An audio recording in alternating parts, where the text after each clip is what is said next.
Hello everyone, welcome to What If Issei was trained by Archer from Fate/Stay Night Part 2. Before we start, please go support Aaron Chrono54 for writing that awesome fanfic. This is the translated version I made.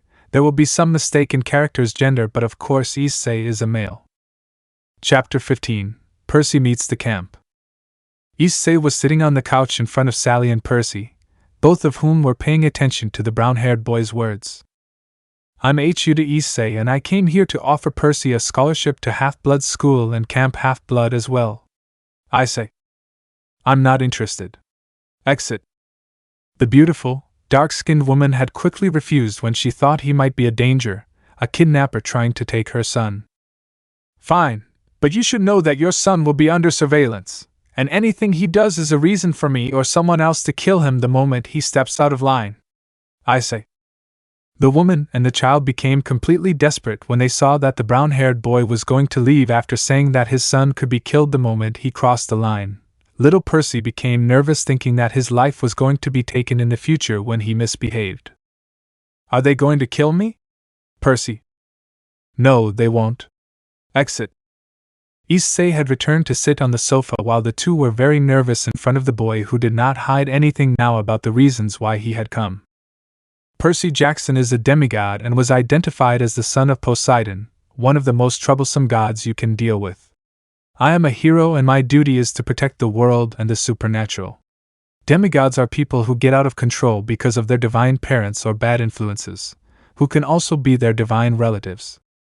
My old mission was to kill any demigod who committed an act out of place, which also led me to kill many of your brothers, Percy. I say. Hyoudou materialized a sword and pointed it at the boy's throat, who was going to say something but didn't dare when the sword pointed at his throat, and also his mother's, and materialized out of thin air. We, the heroes, decided to change our approach with the demigods. We saw that they are poor people who suffer because of their heritage and decided to create 3 institutions to help them: the orphanage for orphans or rejected, the school to get along with similar people and also go to normal, and camp so they can train their powers and control them. I say. Sally heard all of this, and it really seemed doable, but she didn't want to let her boy go, didn't want to leave him in the hands of this stranger who called himself a hero. We offer financial assistance to families so the demigod can live a healthy life into adulthood, and we can also let you attend classes in case you find him suspicious. I say. The woman enjoyed it more and more, but she thought it was all too perfect and very suspicious, even too suspicious. What will the transportation be like? Exit. A magical vehicle will take your child to our school and back. I say. I'm going to ride in a flying car. Percy. Percy got really excited when he thought he would be riding in a flying car that would shoot glitter into the sky like magic. I'll accompany you the first day and we'll see how it goes. Exit. The woman still had her doubts and decided to put her hope in the hero, who had every reason to do whatever he wanted. He could simply kidnap her son or kill him with her, but he didn't do it, even though he was stronger and had the law on his side. The next day started with Percy wearing a uniform that the brown-haired boy had given him and was waiting on time with his mother, who would find it unrealistic that a magical vehicle would appear until purple smoke appeared from the void and an orange school bus with the school symbol. Looks like this is our trip. Percy. Yes. Exit. The inside of the school bus was very large and the size of a large house, and there were at least thousands of people there, and some mothers or fathers who had come with their children to witness their children's first day of school. The two sat next to black-haired twin brothers who seemed very excited in the magical vehicle. A woman accompanied them who seemed to be their mother. My name is Connor. Connor. I'm Travis. Travis. The two were talking excitedly with Percy while the children's mother just watched as the scenery changed extremely quickly to reach a kind of isolated place from everything in a few minutes. Cool. Percy. This is really badass magic for real. Travis. I want to drive this bus someday. Connor. The 3 of them watched all this with bright eyes and soon ran out of the vehicle to explore, but they were stopped by a kind of shadow that guided them to the right place, and they did not run randomly. Let's go to the cafeteria to eat, and then we'll go to class. Shadow. The cafeteria was full, but everyone's surprise was a brown-haired person who had previously looked very menacing, but was now wearing some kind of bandana and a pink kitchen apron and had a very big smile. Is that tough hero just a cook? Percy. I'm in shock too. Connor. A blonde-haired girl approached Percy to tell him some things about Hyoudou that could end badly. She cooks just because she likes it, but her real job is Annabeth. He's the mother of the orphanage. Bianca. A black-haired woman had said this next to her brother who was addicted to card games. The two of them laughed a lot when the teenager heard this. I'm not anyone's mother. I say. You have to admit that you've become the mother of the orphanage, or at least the woman of the house here. Zenobia. You're not helping, Zenobia. I say. I'm just telling the truth. Zenobia. Hyoudou was going to start to retort that, but a little girl of 4 to 5 years old was looking at him with a tearful face thinking that she was going to be abandoned again, and the hero swallowed his words as he admitted that he was actually a mother to the entire orphanage even though he was a man and had no blood ties to them. There seems to be someone more sociable here. I say. A blonde-haired boy approached Annabeth's side to introduce himself. His name was Luke Castellan. The young man was older than both of them, and also lived at the orphanage. He's a great hero who has killed many monsters, but he's also a very kind person who takes care of us when he can and is the closest thing to a family we have, him and Dulio, who is like the father of the orphanage. Lucas. Luke looked at Issei with a bit of affection in his eyes for the week he was here. The brown-haired teen tried to wake everyone up, feed them, and even feed the toddlers while also helping clean their rooms and teaching their classes. He also had a date for everyone's birthdays and always bought gifts for those turning 1. I thought he was a tough guy and all that, but he's a really nice guy. Connor. He's that tough guy when his mom mode is off and he's working as a hero or teacher. Annabeth. The meal was short, but it was possible to learn some new information that Sally and the twins' mother really liked about the situation of orphans and the classes to give them a more positive impression. Classes started off pretty normally, but the topics were different for the demigods due to their different types of talents, and the common ones were left out a bit. Disciplines included magic theory, study of heroes, gods, alchemy, and a few other miscellaneous classes that varied from demigod to demigod. Boring classes. Percy. I agree, Percy. Connor/Travis. Shut up, I want to learn. Annabeth. Annabeth was the typical teacher's and class's favorite, while Percy and the twins were the messy kids, the entertainers, and the ones who could be called the class clowns. Sally tugged his ear several times as she apologized to the teachers about her son, but she was really enjoying the school environment, which seemed to be much better than the others Percy attended. I think this place suits you. Exit. The mother of the rowdy boy had a smile on her face, seeing that everything was going well and that her son could advance even further in life. She was also surprised when one of the classes showed the history of demigods in the world and expressed her gratitude. The same had been created for these educational institutions. It seems like they're trying to guide the demigods down the right path while those godly bastards just go around creating more and more children in the world without caring about the harm. Exit. The people in the room had this thought, and even the demigods had it, and that's why they held a bit of resentment towards their parents when they heard many of the reports that the Hero Guild had about their hunts and battles against the demigods. Were those tsunamis in Japan caused by one of my brothers? Percy. Was the Vietnam War caused by a brother of mine and a son of Ares? Was this war caused only to please our parents and intensify their rivalry? Annabeth. People were shocked, to say the least, by the detailed accounts of the demigods in history, and for now only these 2 stories can be told to give you an idea of the impact their race had on human history. The classes were taught by a type of AI machine that seemed to contain all kinds of knowledge, but some were taught by magicians and people who knew a certain discipline and subject. Camp Half-Blood was when everyone was excited to finally have fun, and it was only possible after noon, at 1:30 p.m.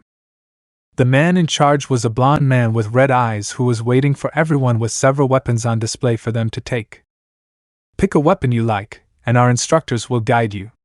They'll tell you whether or not you're talented with it so you can continue your training. Val. Annabeth took a dagger to train with and also took a very short sword and a shield. These were the weapons she used to train with. Percy was very excited, but decided to take a sword after feeling an energy that pushed him to take it. The brown-skinned boy was taken to a place where there was a man with blonde hair and glasses with a woman with blue hair on one side and a woman with orange hair and pigtails on the other. These were Arthur, Zenobia, and Irina. I am Arthur Pendragon, and I will be the master who will teach everything or almost everything in the art of the sword. Arthur. I am Xenovia Quarta, and I will teach you about the use of heavy swords. Zenobia. I'm Irina Shida, and I'll teach you how to use light and short swords. Irina.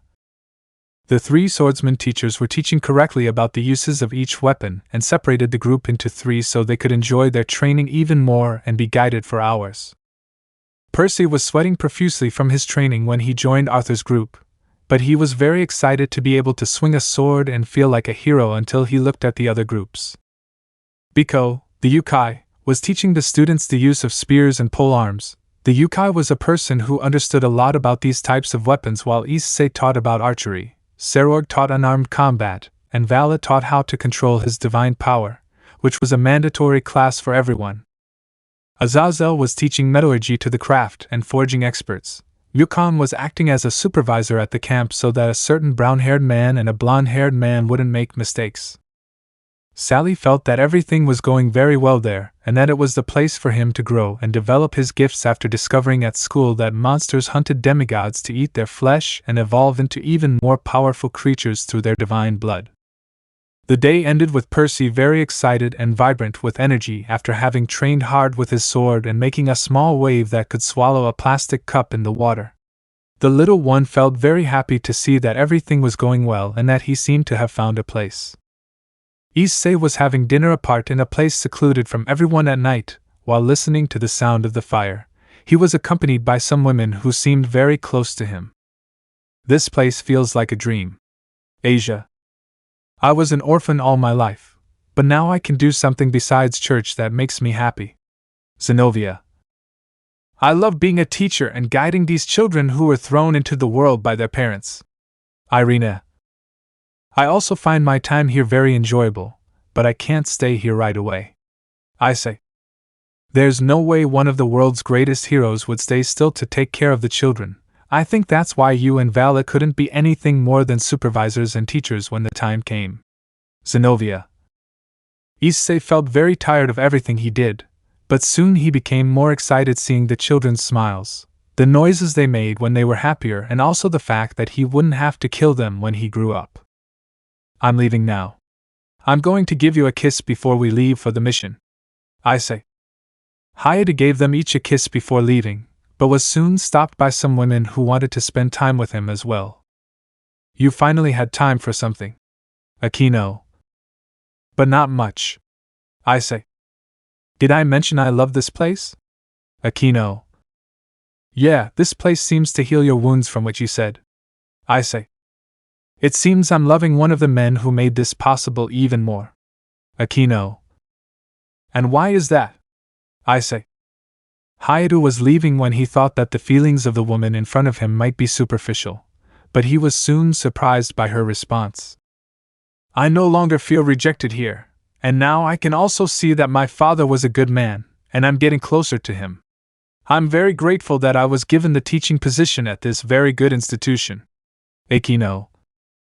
Her opinion was the same as Kaneko and Kuroka's, who were growing closer after the younger girl had unleashed her Nekasha side and also discovered the truth about her former master wanting to experiment on her. The young man had given her all the support she needed to grieve and also to reconnect with the sister she wanted to see. The result of these women falling in love with him was breaking into his house at night to have hex that the hero would never refuse as long as he had protection. You took a long time. Vala was leaning against a gold-colored 67 Impala, which was previously black, but was painted with his gold and previously belonged to the brown-haired hero. Let's go quickly to the mission site. I can't believe more trouble is coming. Issei. Issei got into the car in the passenger seat next to Lucifer's descendant so the two could talk and also go solve the ugly problem that required both of them. I can't believe God screwed up and left us with this. I say. Now we have to solve the problem this god of shit created so we can go home and maybe we'll die from this drug. Val. The two became irritated when they looked at the paper and saw horrible things that had happened and that A or S rank people were needed to solve something related to a deity. Chapter 16, Issei and Vala vs. the Dragon Slayer. Issei and Vala were moving at high speed towards a city that had been devastated from the map. This city seems to have been divided by a giant sword blow that caused everything to split into several parts, and then vaporize with a very large energy. The person who did this is still around. I say. Leaving such energy trails is a person who needs our utmost caution. Val. The two quickly moved away while materializing their combat suits and weapons to be ready, as a cutting green energy had attacked them with great speed and precision in the next moment. He almost killed us. I say. The enemy is really someone more than just a half-breed. Val. The brown-haired hero had materialized Keionsho and Bakuya to start the fight, while the golden-haired one had opened several portals with golden circles behind him. We're facing someone of a very high level. This could be the most dangerous battle of your life. Archer. The enemy had appeared in an instant, a man wearing armor that seemed to be made of the scales of a powerful being, who must have been a dragon. He had silver hair and tan skin, and he also carried a powerful sword that intimidated the two heroes. Kill me. The man said this with a trembling voice before advancing towards his enemies again. He used his sword and magical energy to make a huge slash of green energy to attack the heroes. The two young men chose to defend themselves by dodging this blow. Both of them ducked from the cut that seemed to be horizontal from left to right, and were scared to see the remains of the city being cut by this cut. Let's go together. I say. You can go. Vala threw several swords and spears at that moment without missing his powerful enemy who had easily crossed the city, and Issei was already in front of the warrior with his two swords to try to cut his chest, and he didn't even try to dodge when he saw Hyoudu's swords. Are you going to let yourself die? Issei. The brown-haired youth continued to slash and felt something was wrong until he saw that his sword was unable to cut his opponent, and was greatly surprised and shocked by this. The moment had created an opening that the white-haired swordsman took advantage of to attack Hyoudou, who would have almost died if he hadn't used his swords to defend himself, and was still thrown back with his Konsho and Bakuya broken. That armor of yours is a noble phantasm, I see. Val. I found this out the hard way. I say. Issei's red cloak was ripped in one part, while he had a cut on his chest that left him breathing heavily until he calmed down again, while Vala distracted the warrior. Looks like someone almost died. Val. This guy really is on another level. His armor must be strong, but the sword is on another level. I say. Let's use Caliban to fight him. Archer. Do you think we can't win? Val. There's no way we lose. I say. Issei smiled widely as the enemy had once again faced him, but this time the sword that materialized in his hand was one that possessed a lot of holy power and was not a copy nor low level. It went with his most powerful weapon, Caliban. Looks like things are getting really serious now. I need to get serious with you or I'll die. I say. The two clashed their swords and Hyoudou still felt difficulties and felt that his opponent's sword was even more powerful with each exchange of blows they made. His technique was also more refined and he would have been killed already if it weren't for Vala giving him support. With your weapons in the form of projectiles. His enemy was so powerful that he had already managed to make another cut, and this time it was only a superficial one on his arm that left a cut line and caused a lot of blood to fall. Luckily he managed to avoid it before his hand went crazy and unusable. We'll have to lean on each other closely. Gilgamesh. That guy is too powerful for Issei to handle alone. Vala had materialized the weapon that gave rise to Durandal and advanced in front of his enemy. He had arrived with a large cut that looked like a crescent moon, and yet he defended himself with a defense, leaving the sword vertical and supported with the other arm. That monster only took a few steps back. Val.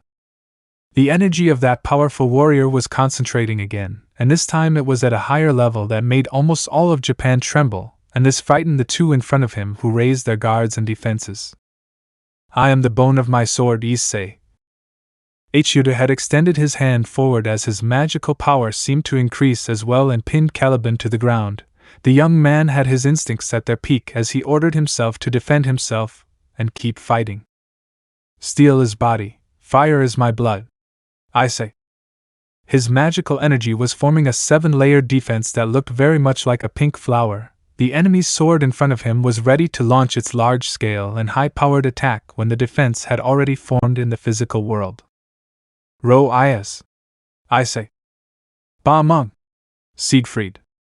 Vala quickly realized that Issei's defense wouldn't last long against this sword that seemed almost divine, and so he used a special projectile from a weapon that would give rise to Siyu Chulinski Ball to attack the white-haired hero at high speed, and used other types of weapons that could be deadly. The weapons that approached the Baomeng's energy were repelled, and only the one that would give rise to the Celtic hero's spear managed to overcome it after a while. Issei's defense collapsed after a few seconds, and this meant his friend had to rush even more as he made the spear go even faster and strike his enemy. Looks like you two are quite the duo. Sigfrido. The spear managed to penetrate the armor, but it couldn't reach his heart, but it was enough to stop him from his extremely powerful attack and also help Hyoudou from getting hurt. We have to continue. Issei. Don't tell me. Val. The two led Caliban and Durandal to continue fighting against the legendary Norse hero who stopped their blows with just a swing of his swords and still did not intimidate them. I hope they manage to kill me. Siegfried. You bet we can do it. Issei/Vala. The sword of the two heroes shone with immense holy power, creating a double slash that soared into the clouds, and the hero who killed Fafnir had to retreat to avoid being hurt. His Baomeng once again glowed with extremely powerful energy, and he performed 2 diagonal slashes that traveled through the air like a large, light green the 10th, slicing through everything in front of it. Issei and Vala jumped to different sides as they advanced towards their enemy who was ready to receive them. Caliban attacked with a left-to-right slash that intended to tear his opponent's chest, while Durandal made his slash as a thrust to penetrate your opponent's head. The Nordic swordsman saw his opponent's skill and dodged the attack while using his sword to defend himself from the horizontal blow. He kicked his brown-haired enemy in the chest and hit his head with the pommel of his sword from the blonde. Hyoudou and the descendant of Lucifer were thrown to the ground, but they didn't even have time to think much about it as they saw several slashes of green energy traveling through the air to cut them into different pieces. The heroes had to react crazily with their swords to defend themselves from each blow. The golden-haired, red-pupilled swordsman managed to open an opening by launching several projectiles as he advanced and focused the Nordic on him, and this caused the brown-haired swordsman's pace to increase until he arrived in front of the warrior who killed the dragon. Focus all your energy on Caliban. Let's finish this. Archer. The sword and I will be one now. Issei. The sword had shone with even greater brilliance, and the light particles were already extremely condensed on its blade at that moment for an extremely powerful attack, and the light was as if it could embrace an entire country. I will accept this head-on, noble warrior.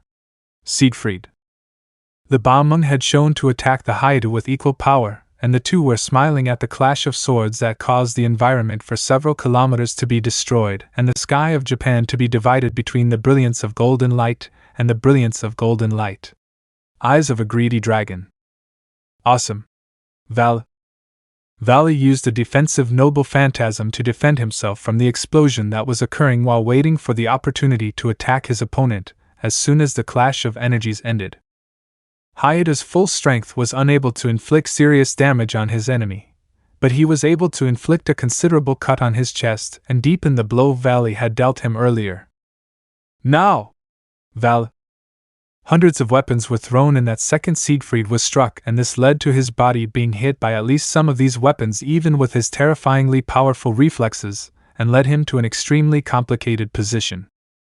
We're finally gaining ground. Issei. We have to kill this man in front of us quickly. Vala 0. The Germanic hero advanced with great speed and force towards the golden-haired warrior who was not surprised by this and defended with Durandal, but it was still enough to push him back a few steps, and soon after a diagonal attack was made, enough to make your chest bleed. Their skills and power surpassed the other, but the one standing there has more experience in hand-to-hand combat. Siegfried. Vala materialized the chains that bear Enkidu's name to chase his opponent, who became more and more agile to dodge. He also had to use some weapons as projectiles to make all this difficult. A young man with brown hair was materializing his bow and a powerful sword as an arrow, the weapon distorted into a type of arrow that could destroy everything in front of it, and that represented a danger when launched from the bow towards the hero with brown hair. Calibalg. Issei. The Norse hero quickly unleashed an immense amount of his magical power to unleash an extremely powerful greenish energy from his sword in order to fight the arrow-shaped Calibalg. The spiral sword was giving him more work than he thought, and was causing a bright smile to appear on Hyoudou's face when he saw that the arrow had almost taken out his opponent's eye. "Let's go, Issei." "No need to talk, Val." The two were smiling as the brunette leaped forward to attack his chest with his sword in a swift and powerful mid-air thrust, but was soon stopped by his sword and kicked back with terrifying force by his opponent. The blonde-haired man had also arrived at the same moment, and managed to use a back blow with the powerful Durandal, and thus overcome his chest. Admirable. Siegfried 0. The golden-haired boy had been thrown far away with just one blow from the platinum-haired warrior. He had sunk into the ground and created a huge crater that made the area of several cities tremble from the impact. "I didn't think I could experience so much pain." Val. "There's something wrong with him." Gilgamesh. "What's wrong with him?" Val. "It should be powerful enough to defeat one of you two in a one-on-one fight, but it shouldn't be strong enough to defeat both of you two on one, and I assume it was summoned and controlled by a deity we seek." Gilgamesh. "Loki must be behind this, and that must also be the reason why he wants to die." Val. "Yes, he is also being manipulated and used against his own will with divine energy." Val. Vala smiled at his master's theory, and soon came up with an idea when he heard about divinity and divine energy. He looked at the approaching Hyoudou and understood what he meant by that look. "I'll give you a chance, Issei." The brown-haired hero had advanced again, and this time his sword clashed directly with Bamung's, the two clashing in several clashes that seemed to be equal. The first clash of swords began with a direct thrust towards Siegfried's chest and was countered with a sword attack from the Norse moving up and down and burying Caliban's sword in the ground. This exchange caused several cracks to appear in the area. The second clash of swords started with the hero of Germania using his powerful sword in a very fast left-to-right attack and almost managed to hit the hero if he hadn't dropped the sword and retreated. The cut still caught superficially and almost split him in two parts. The third clash of swords was a full-on clash of weapons, with both using all the energy they could and ending with the legendary Dragon Slayer's sword gaining the upper hand by splitting part of the Caliban. The fourth clash of swords was the same as the third, and Hyoudou did not back down even at the risk of his favorite weapon breaking, as he had to keep stalling for time, and this ended up causing his sword to break and creating an opening for the fifth clash of swords. The fifth clash of swords was Siegfried trying to end his enemy's life in one blow, and he almost succeeded if it weren't for the fact that he used the remains of the Caliban to defend himself, and had the right side of his body been extremely damaged. Issei's right side was severely injured and had large wounds inflicted by the greenish energy of the Bamung sword. He was badly hurt, and his luck was that some chains had managed to grab the legendary Norse hero before giving him the final blow. "Now's your chance, Val." Vali had thrown the Durandal into Issei's hand, who quickly grabbed it and caused some of his flesh to be destroyed by the speed, but he used the momentum to deliver an even more powerful cut to his enemy's body that was about to take his life. The armor was pierced, and the heart of that brave warrior had been penetrated and destroyed with the powerful cut that Issei and Vala's efforts had achieved in that short time using the chains, the destruction of Caliban, and the powerful blow of Durandal. "I'm sorry for the trouble I just caused, Sigfrido." The Norse warrior was fading away as the brown-haired hero tried to copy the powerful sword he had used in combat, even grabbing it as he felt to see if he could add it to his arsenal. "Looks like someone really wants to take my sword, Siegfried. I destroyed mine to defeat you, and it'll be very difficult to repair now that it's in pieces. Issei, let me tell you a secret. Siegfried. Hyoudou approached his old enemy who was revealing some surprising things to him, and was overjoyed when he offered a prayer to the powerful enemy who had already disappeared from the combat area. What did he say to you? Val. The location of Bahamung. Issei. Vala was smiling a lot, and the two who were dying quickly went to the car and set off on an adventure to the place where the sword that the legendary hero had left them would be. Let's get the sword that killed Fafnir. Val. I'm very happy too. Issei. The two of them laughed a lot while Archer was happy about the Bahamung, a sword that had a very high rank and was comparable to the most powerful swords of heroic spirits. What did Loki want by killing several innocent people to attract the attention of these two? Archer. Archer was confused when he saw that Loki had gone to the trouble of summoning a powerful hero from his pantheon and energizing him with divine energy to face Issei and Valley at the same time without any apparent objective. The Counter-Guardian continued to think and soon came to a terrible idea that couldn't be true. Ragnarok. Archer. He was frightened by the idea that Loki would summon the most powerful enemies of Ragnarok to Earth, thus causing tremendous chaos in order to break the laws of the world and thus be able to reach the physical world, an idea that frightened him. The archer spoke with Gilgamesh in secret, and the two also considered that several gods might be together in this, to materialize in the world once more. Chapter 17, A Sword That Met to Fafnir, Bahamung. Issei and Vala are very injured, but you are not bound for their injuries when they advance to the location indicated by Siegfried, or the location that should be in Bahamung. I do not believe that the sword is hidden in the land of two dragons. Val. Ella is being kept by Fafnir's descendants. Issei. It's going to be a really cool adventure. Val.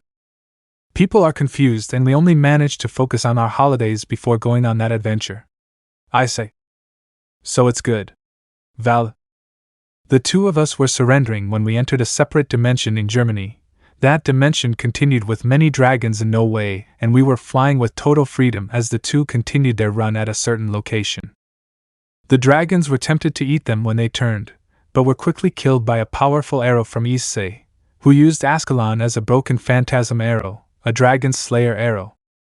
A shot and a death for each dragon that tries to devour you, and Isso your Fez do not want more to approach the golden chariot that has a signal of death in their minds. The dragons that we were in were those of low or medium level, but the high level ones were in their takas. It seems like an apocalypse, an army of dragoons with blasts of fire and people in an old car with extremely dull rock music. Val. Echo, people make a better pair. Issei. The bow continued to shoot in the direction of each dragon that tried to approach you to attack you with a bow or its prey. To Ascalon of rank C it was very effective aimed and phasia with each beast not getting closer. Stop! A golden dragon that looked very much like Fafnir of the Len Nos was trying to stop the two invaders. He was wondering for them how a huge Amika fought itself in its worn-out states. You so Eric, two sons of Fafnir's brother, and I want to know the reason for invading our lands. Ariko. The Drageo had a rather powerful male voice and looked like Issei and Vala were quite serious. It was not a game so Zinho itself worn out, but the kingdom of the Dragos was in its worn out state. You Vim paste something that my friend gave me here. Issei. Who is your friend? Eric. Siegfried. Issei. The Drageo alho for the Hamem to his forehead with an extreme hatred when he knew that Hamem was falsifying. Siegfried is dead and I have no fear of being his friend. Ariko. He was summoned by God of Mentera, and we had a very long battle next to my partner. Issei. The golden dragon did not have the words to see the arrows that had been projected, and that was just a sliver of power from the man who was very battered and should have more things to use, one that would be enough to kill his father and Siegfried. I have a request. Eric. Vala was becoming irritated with that dragon for trying to stop their adventure and trying to prevent them from hitting Bahamung, while he was also invoking one of his weapons to end that place too. We may leave our treasure, but we must guarantee our safety. Ariko. Issei thought of something very funny and wanted to Vala with a very big smile when he explained his idea to everyone who is here on the Terra dos Dragos. There is an institution that is training semiduzes for their normal lives, and we can offer that we live and coexist with these mixed-race people as equals and help us train them too. I say. Hyoudou explained how the camp is in my blood and also in the school and orphanage. Eric was very surprised with this and was very happy to study the size of the power of the guild of the two heroes who have been able to protect them since they walked in the line. People are moving. Ariko. Eric sent a shout to all the dragons of Germany. They will gather in a certain place to be able to leave as soon as he guides the two heroes to the place where they were with the sword that they longed to hit. The descendants of Fafnir are hunted by the descendants of Nidhogg and Jormungandr. These two powerful people are hunting us to extort and torture us because of our past few friends, Eric. The Golden Dragao continued to fight the wars that the descendants of Fafnir were waging for freedom, and that the only thing that saved them was Ba Meng, who intimidated these two dragon classes. The Tinham was reduced from thousands of dragons to just hundreds in a few years, and they were weakened by fear of hiding. Tense life. Issei. They are going to tempt us to invade so that you can throw us at Ba Meng du Tumilo. Ariko. The Dragao did not think about riding an armadillo, because he inherited the intellect of his country and knew that someone like Siegfried was too scary, and someone more powerful than Siegfried was twice as scary. Issei was waiting in a very luxurious room where a sword was displayed.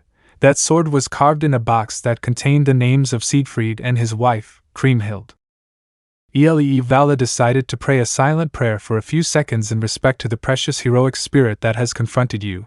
It was a man of good heart who did not want to be here that he was about to be traced again by Loki. Let's get started. Val. Issei quickly hit the sword and an extremely powerful energy was summoned, the same green energy that Siegfried used in combat and that killed you in the fight. A Lendaria sword! A great sword like Durandal. Goalkeeper.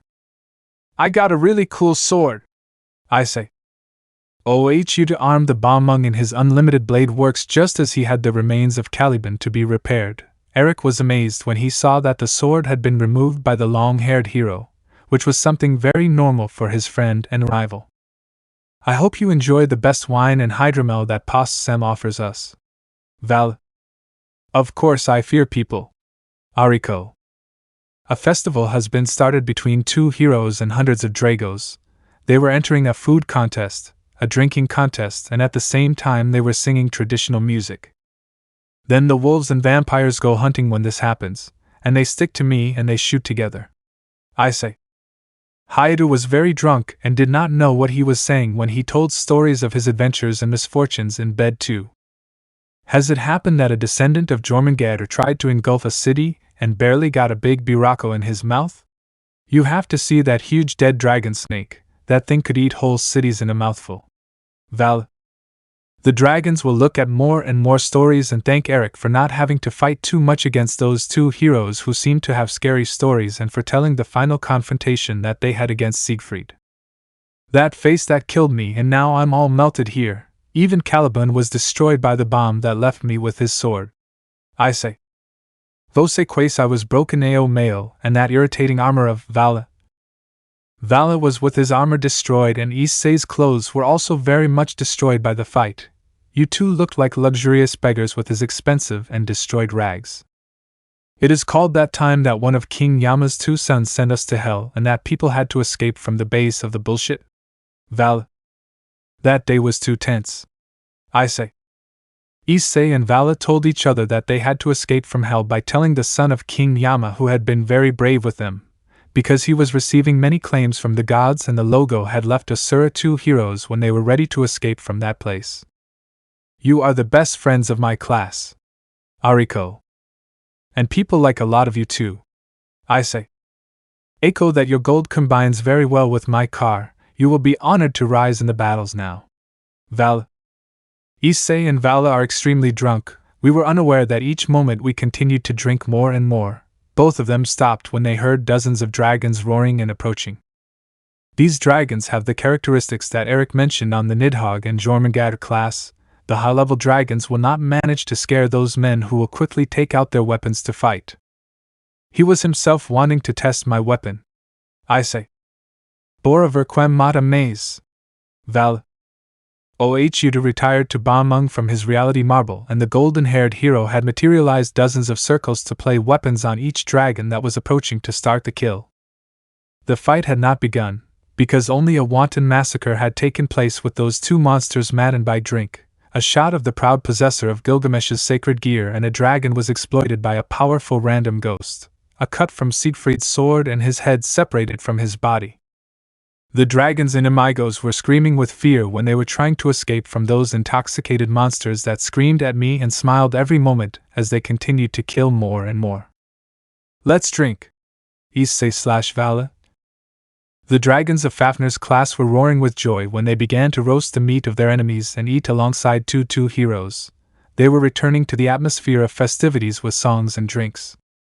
The end of this party ended with Issei and Vala being taken by some dragons who were able to turn into humans, to metamorphose into humans, to their rooms and have a rather hot session of fighting in bed. You do not know that we were doing on account of the extreme drink in your brain and also on account of some aphrodisiacs that, like women, are placed in their beer. Eueco KSO Vicer Muito Gracado. Goalkeeper.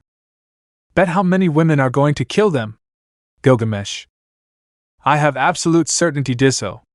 Goalkeeper. Are we going to tax? Gilgamesh. We can bet. Archer.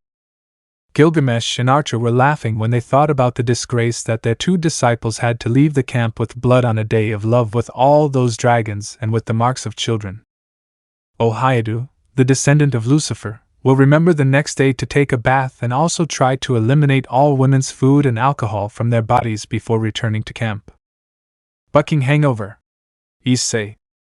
You will never drink again. Val. You see, we are complaining very much as we turn to the coasts of Eric to camp as a car on the coasts of Drag. We are also taking medicine for hangovers at the same time. The members of the lower camp were extremely frightened by the sight of hundreds of dragons flying across the street to search for the locals. Chow Chow and the other members were also in battle position. It seems that our position was discovered. Chow Chow. Now people are going to fight against dragons. Monero too much. Percy. Young Percy Jackson is very excited to fight against those dragons that only appear in books, games, and movies. Young Nico D'Angelo was also very excited about his favorite card game. This is our first battle. Clarissa. Clarice was brave and also a son of the Greek god of war, Ares. A woman was one of the best combatants, not body by body, and was trained to fight as the parents observed everything with a little fear. I wonder where Issei and Vala are now. They would be perfect to take down those dragons. Dilio. Is it normal to carry a dragoon in a golden car? Annabeth. Dulio and the others turned to Eric, who was carrying a golden chariot, and was also with Issei and Valina on the coast. They were focused on their clothes and rags. The strangest thing to notice was that they were both calm and drinking coffee on the shores of the golden dragon that is about 10 to 15 meters in size. The two golden-haired and brown-haired heroes were not alone until they had even dropped a drop of their coffee, but they were surrounded by a group of half-hearted, heroic and knowledgeable people who wanted to know everything we were doing. We do explain that the Dragos help in the Institutos de Semiduzes, and we also explain the battles that take place, and include some other less important things. When are people going to sleep again? Dragon 1. Vose should pass RM Minha plays again now. Dragon 2. The only thing that both of them wanted to hide were more marks of Bejos and Cairo de Mulher from their older wives. But it happens that the Dragos reveal with pride that both of you have been deificated with several women, and have not disappeared from the map completely. Issei was running from Rias and her women who were constantly attacking him, while Vala was running from a very powerful Loira magician who was casting many Gelo magics. Isso a foda too many! Run more, run more! Goalkeeper. EU as to worship or entertainment. Gilgamesh. Chapter 18. The heroes search for Zeus's lightning bolt. The demigods met with some of the most famous heroes for an important meeting after a few months. This meeting seemed to have a very serious character, and even their relatives were present to give their opinion on what was happening in the world at that time. Zeus's lightning bolt has appeared in the world, and we need to team up to catch it, or at least keep it out of the hands of evil. Azazel. What can the big boss of the big boss do? Leon. The son of Hephaestus was thinking that throwing lightning bolts with nuclear powers was not such a great power when he saw the powers of several of the heroes who taught them every day and listened to their adventures. This thunder has the ability to destroy a continent with a few attacks and can also be used as a key for the gods to leave the spirit world with their true bodies. Chow chow. And what would happen if they came back? Percy and the others were very curious about the arrival of the gods to Earth again, but the adults already had an idea, and Annabeth with some of Athena's children also had a rough idea. They would simply create a new era with a lot of chaos where the supernatural would run wild throughout the world and also try to control as many races as possible. That's why the gods that only a few deities are present in the current world, as they are extremely powerful or too peaceful and were not banned or killed. Azazel. The group thought that maybe it would be a really big danger, since the parents had already told them about their parents' egos and that they were extremely narcissistic and had a thirst for power and delusions. The heroes present at the table also always talked about their experiences hunting demigods, who were used as tools by their divine parents, and were seen as nothing more than that. Let's organize some teams to search for this lightning and prevent the world from being destroyed by the rise of these gods who want to dominate the mortal world. Chow chow. The group stayed talking for a few more hours and formed teams so everyone could move effectively and be led by a high-ranking hero like Issei, Vala and others. Team 1. Leader, Issei Hyoudou. Members, Percy Jackson, son of Poseidon. Annabeth Chase, daughter of Athena. Nico D'Angelo, son of Hades. Team 2. Leader, Vala Lucifer. Members, Jason Grace, son of Zeus. Piper McLean, daughter of Aphrodite. Leo Valdez, son of Hephaestus. Team 3. Leader, Chow Chow. Members, Talia Grace, daughter of Zeus. Clarice LaRue, Ares' daughter. Bianca D'Angelo, daughter of Hades. Team 4.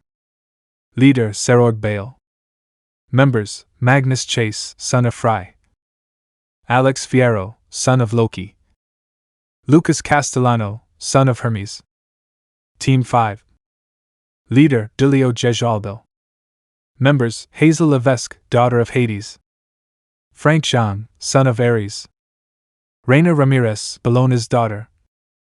Groups were formed so everyone could have adventures, and a mother-son duo would talk to each other to exchange words before their beloved child went off to try and save the world. I want you to behave, and I also want you to not learn any bad things from Issei. Exit. I won't learn anything bad from him, or acquire bad manners. Percy. I love you so much, boy. Exit. The woman kissed his forehead as the boy turned to leave in a magical vehicle that had been built for the mission. The leaders could pilot these vehicles that were similar to the 67 Impala that Valley had stolen from him. Where do we go first? Percy. I'm also very curious about where we're going. Nico. Let's go talk to Medusa. Issei. Annabeth felt a little cold when she said the name of the woman who hated her mother with all her strength, and Percy laughed at the thought of meeting one of his father's lovers, and then he got moody. Hyoudou liked to drive at high speeds and was forced to slow down after seeing the situation of the boys who were about to vomit in the car and were also going to vomit in him, the intention being to fill it with vomit so that he could stop driving that fast and crazy way. The trip took several minutes to reach the place where Medusa was, which seemed to be a very lively garden, and everyone except Issei had their guard up because the place belonged to a mythological monster. Issei. A beautiful woman with purple hair and black clothes had come. This woman wore a kind of blindfold, and this did not affect her way of life or her enormous beauty. Probably. Annabeth. Shall we tell their wives? Nico. You know I'm with Medusa. She's one of my official wives, not a hidden lover. Issei. The violet-haired girl blushed a lot at the thought that this man had taken over her, even with the number of deaths he had caused and the problems he sometimes brought. May I know why you're here? Medusa. Zeus's lightning bolt appeared in the world. Issei. The woman was very shocked by this, and her playful and even flirtatious attitude disappeared completely. She was completely focused on the news of Zeus's lightning bolt, and soon went off to do some research while everyone waited. I'm going to make some food while she looks for information for us. Issei. Issei had put on his cooking outfit, which was a fluffy pink apron and also pink gloves so he wouldn't burn himself, and had fully entered what they called Mom Issei mode. He really is a mother. Annabeth. An Amazon mother who fights and cooks the best food in the world. Percy. They should add him to my card games. I think he'd be a character on the same level as the gods. Nico. Hyoudou was focused on making some snacks like sandwiches and also some sweets. He was very happy and even sang while cooking, and Percy did him the favor of recording everything on his cell phone. Look at Mother Hyoudou, the best mother in the world. Percy. Mommy Hyoudou knows how to make the best in the world. Nico. And she's also the meanest. Annabeth. The brown-haired boy was going to be upset by this, but he had gotten used to it. Even when Percy posted it on his status for everyone to see, he had been flooded with messages from everyone laughing at him. Damn brats. Issei. The brown-haired hero was serving food on the table, while Medusa had already returned after several hours and just in time to eat with everyone and also talk. The lightning bolt really did appear, but its detailed information should only be known to the Olympians still in the mortal world, and only a few of them remain who weren't banished, like Artemis, Hephaestus, Apollo, and a few others who are peaceful and can coexist with the mortal and the supernatural. Medusa. Issei put his hand to his chin, wondering which Greek deity he would visit. He was thinking of seeing Hephaestus, but the god of the forge was easy to find and difficult to talk to due to the time he spent in the forge. I'll contact the others. Issei. Hyoudou called the entire group together so they could start discussing which god they were going to talk to and try to get the location of Zeus's lightning bolt. I'll go to Hephaestus's forge. Val. Let me go to Apollo. Delio. Go to Dionysus's location. Serorg. And I for Demeter. Chow chow. I don't want to go to Artemis, that idiot. Issei. You can go to Hades. Val. He said he'd lock me up in Cocytus if I ever set foot in his domain again. Issei. Then go with Artemis. Chow chow. They all hung up the call, wanting to give an ultimatum, since they all knew that Issei was a womanizer who could cheat on any woman and Artemis was a goddess who would probably kill any man who made her feel uncomfortable. I hope you have good luck. Medusa. The woman sensed her boyfriend was in grave danger when the conversation ended, and she took it upon herself to go speak with Artemis. The young man didn't complain much until he headed back to his car with his assistants to hunt down the goddess of the hunt. What kind of goddess is she? Annabeth. One I don't like. Issei. Did you try to attack her and end up hurting yourself with some arrows and stuff? Nico. Issei. He probably almost got castrated by her after trying to make fun of her. Percy. Issei really didn't want to remember the goddess of the hunt and his troubles with her, as it was a complicated story he wanted to forget. Hyoudou was driving very well until he reached a place he had marked on his GPS to stop, training for his assistants. I accepted a C-rank mission so you can train. The mission is to hunt down a Wendigo that's preying on the inhabitants of this place. Issei. Are we just going to get the basic information and get on with it? Annabeth. Yes, because this is a journey to learn and become independent. Issei. The trio said goodbye to the brown-haired boy who had given them the basic mission briefing and the Wendigo as well. They discovered that the best time to attack was at night. We're going to have to lure him out with a large amount of meat and an ambush. Annabeth. Let's pick a place that has plenty of water to use. Percy. I hope I can help. Nico. Nico was in charge of hunting some animals to be able to complete Annabeth's plan to hunt the Wendigo that would appear at night. Her plan was to use Percy as bait by making him look fat with a lot of meat and skin on his body and attract the man-eating animal.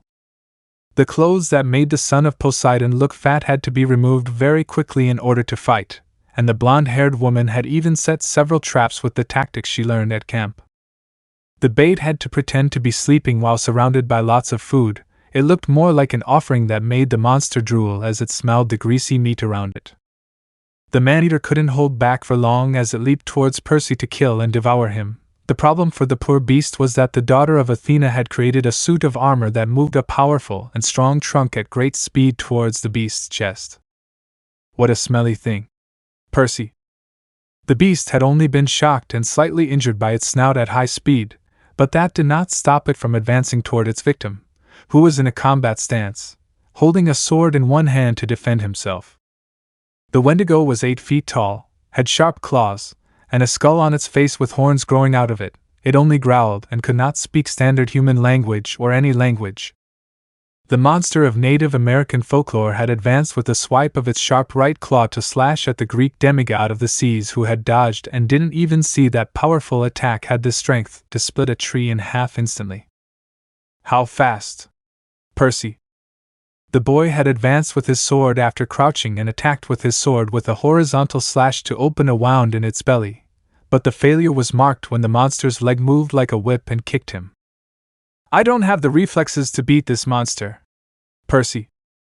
Percy looked at the river and waited for the monster to arrive to attack him again, and so it did, but he couldn't predict that the lake had been shaped by Percy's will to form a powerful water cannon towards the monster's chest, throwing him into the ground again. That smelly thing will be able to surround me. Percy. The son of Poseidon followed his enemy's movements and attacked with highly concentrated water balls to make him slip or create an opening for a finishing blow, and he couldn't get that opening. He could only feel death approaching every moment. Drugs? Percy. The monster had attacked again with its claw, and Percy defended himself with a water shield as he fell to the ground from the pressure of the blow that almost killed him after breaking the defense. You better not turn your back on him. Percy. The monster had fallen to the ground after being stabbed by a dagger in a vital spot. Annabeth had stealthily approached the beast with Nico helping her move through the shadows, one of the powers that the children of Hades had. I don't know how they can do that. Percy. A monster is very difficult. Nico. I think we would die if we were alone. Nico. We need a lot of training to reach an acceptable level. Annabeth. They walked away smiling as a young man with brown hair looked at him from miles away with a bow pointed in that direction, the hero aiming at the monster even from a distance of over thousands of meters. They have a lot of talent. I say. I remember you almost died to an Oni of the same level, and you still managed to survive that monster without much injury. Archer. They just need to mature, and I'm sure they can reach B rank very easily. I say. This trip could at least get them to rank C. Archer. The two smiled as they got into the car and waited for the boys, who boasted about the fight. Annabeth boasted about her intelligence, Percy about the fight he had, and Nico about his powers as a demigod. I really must protect those smiles. I say. The young man was going to a place where many monsters appeared, and it was also a place where the goddess of the hunt should probably be if the information from the Magic Association was correct. The information proved correct when they saw several monsters being killed with arrows from several hunters who seemed to be from the supernatural, but were simply extremely beautiful ladies. These maidens were blessed with divine power similar to the blood of a demigod.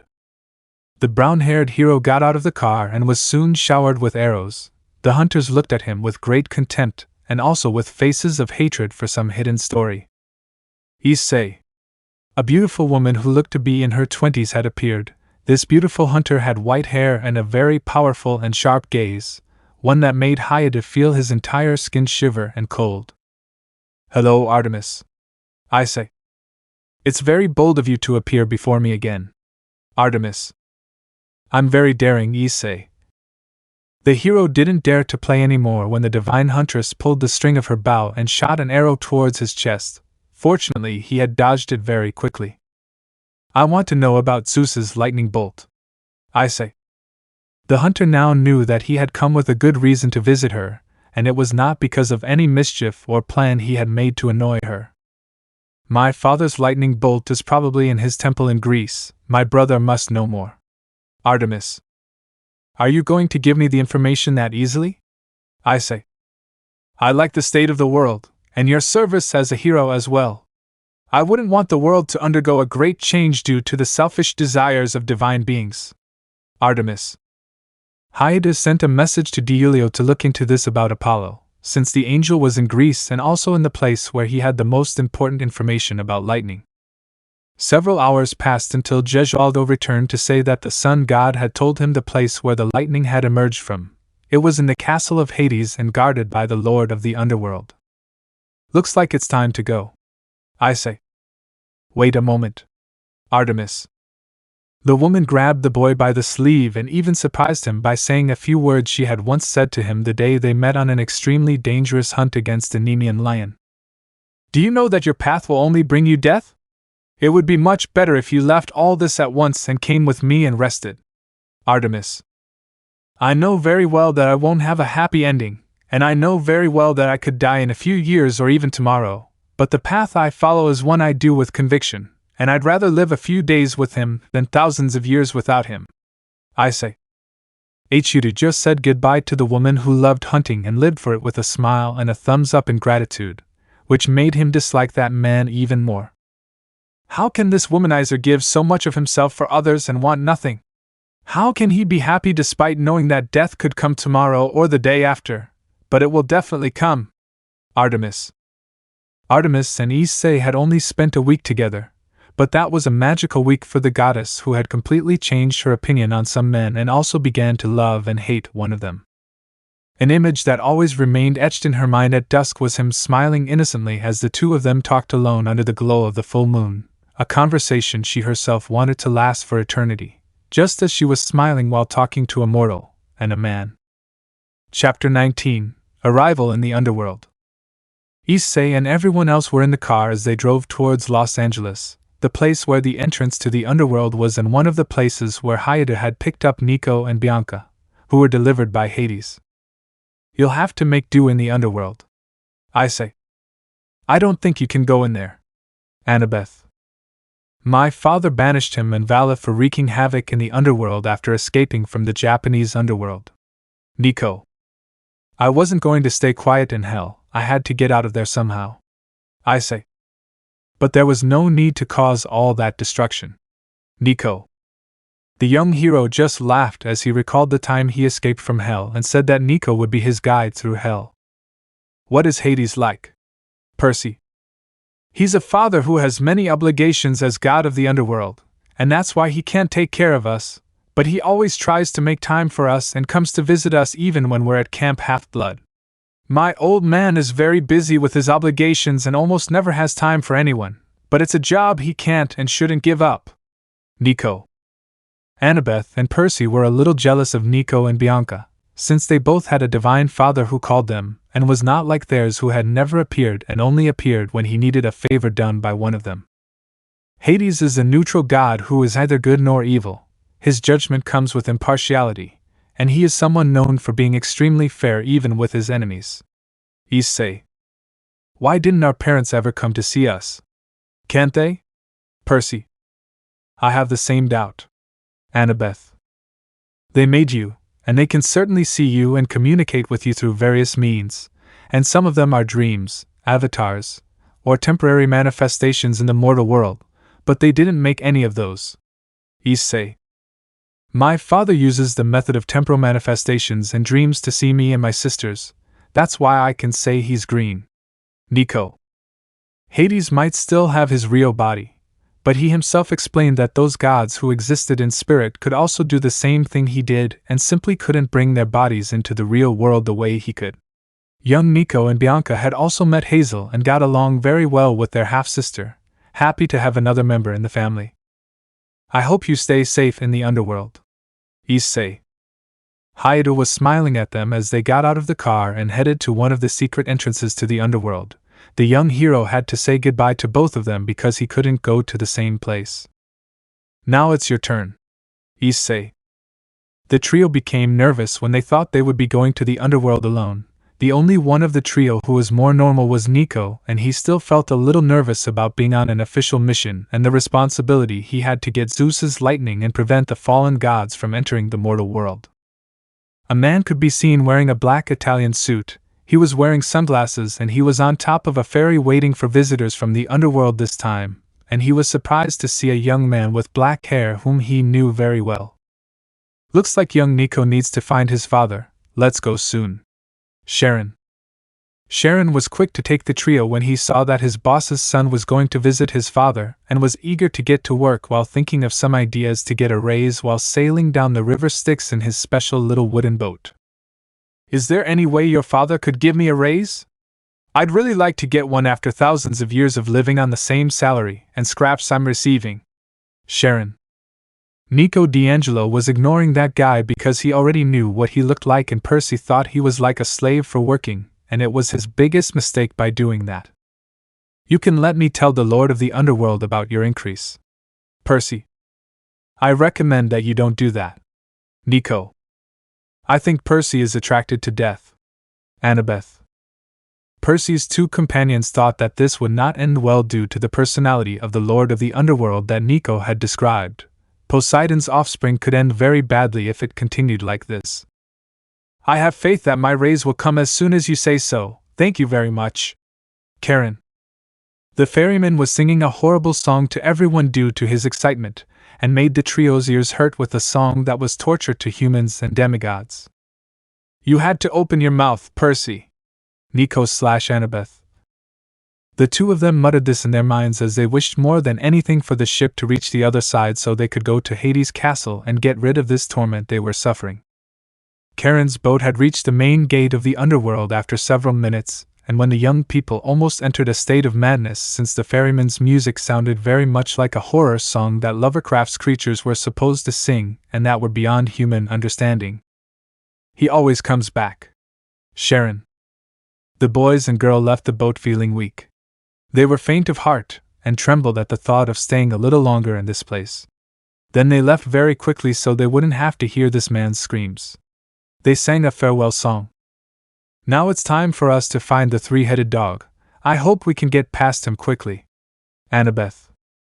Cerberus isn't that bad, he's just bad to people trying to escape or rebel against the underworld. Nico. I don't think a dog over 5 meters tall, with 3 heads and that looks like a giant Rottweiler is threatening. Percy. The boy was using sarcasm to tell Nico that Cerberus wasn't threatening at all, and Annabeth gave him a small pat on the back of the head, which she did so as not to offend the large dog who might be listening to them. Cerberus. Nico. Nico approached the huge dog just as Percy had said to give him a hug. The large canine had also run to return the hug that his master's son was going to give him with a soft and loving lick. It doesn't seem so scary anymore. Percy. Not even. Annabeth. The two were finding the scene with Cerberus and Nico very cute. They were even enjoying it until a person came to the main door, and that person was extremely ugly with an aura that bored the son of the god of the seas to the core. She's one of the Furies, and she'll also guide us to my father's territory. Nico. My name is Alecto, and I will guide you to Lord Hades' territory. Alecto. Alecto had shown herself very respectful towards Nico and with a bit of contempt towards these two demigods.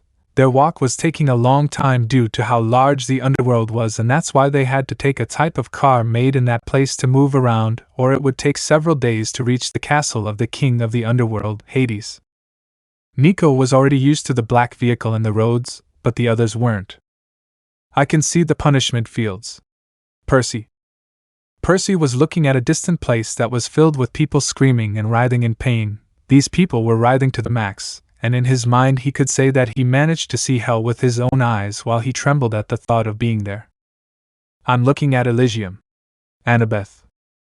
Annabeth was more focused on seeing the beautiful garden where good souls would go to rest until they could be reincarnated into another life and move on.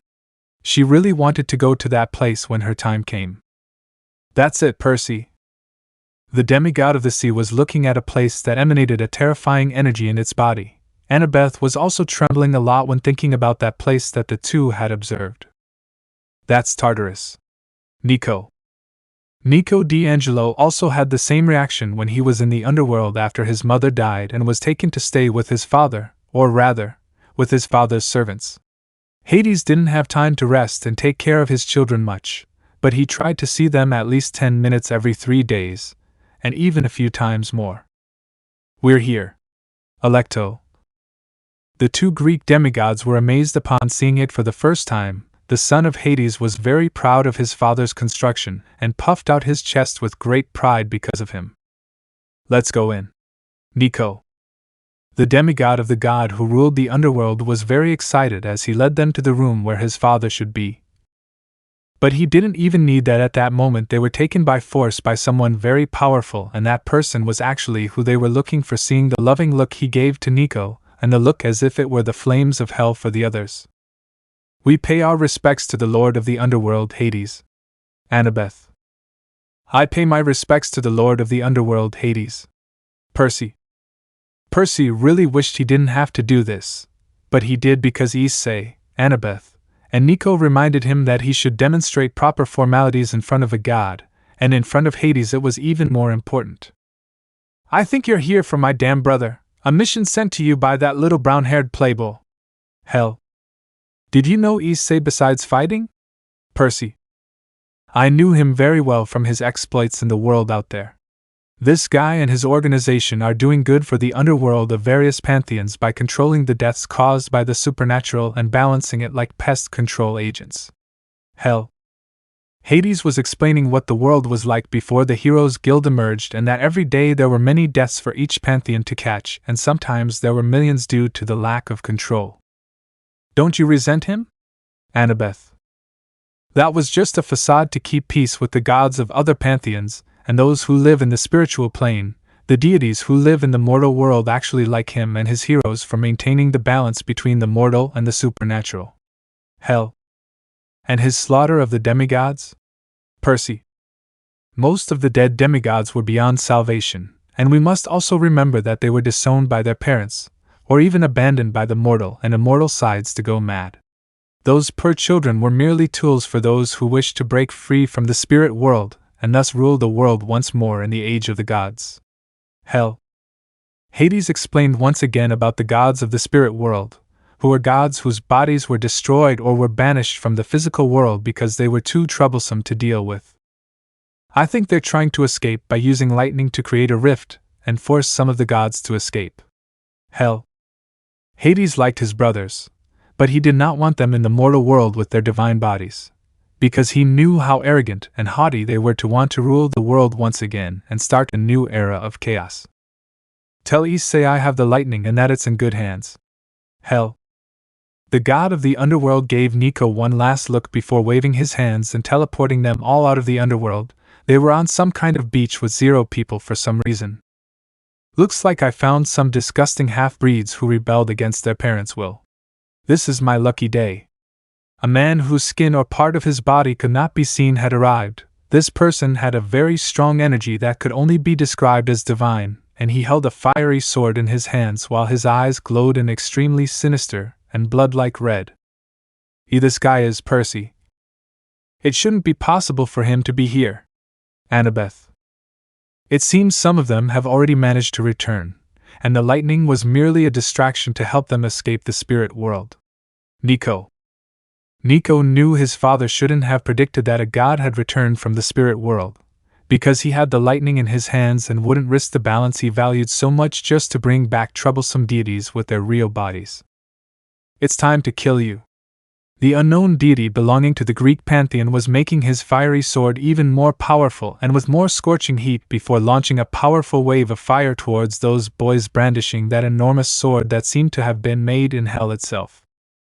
Dash. Is this going to be the end of us? Annabeth, Percy, Nico. The 3 of them were very nervous because they thought it was the end for them until they were grabbed by a huge hand that put them in a carriage pulled by extremely powerful horses. Who are you? A wave of dozens of weapons launched themselves towards that powerful god and seemed to be chasing him. His only option was to counter with his powerful sword of fire, and thus not be injured. A powerful green energy had been released, forming a horizontal aerial slash that could destroy a city. This slash seemed like a threat to the deity, so he had to cut with his weapon.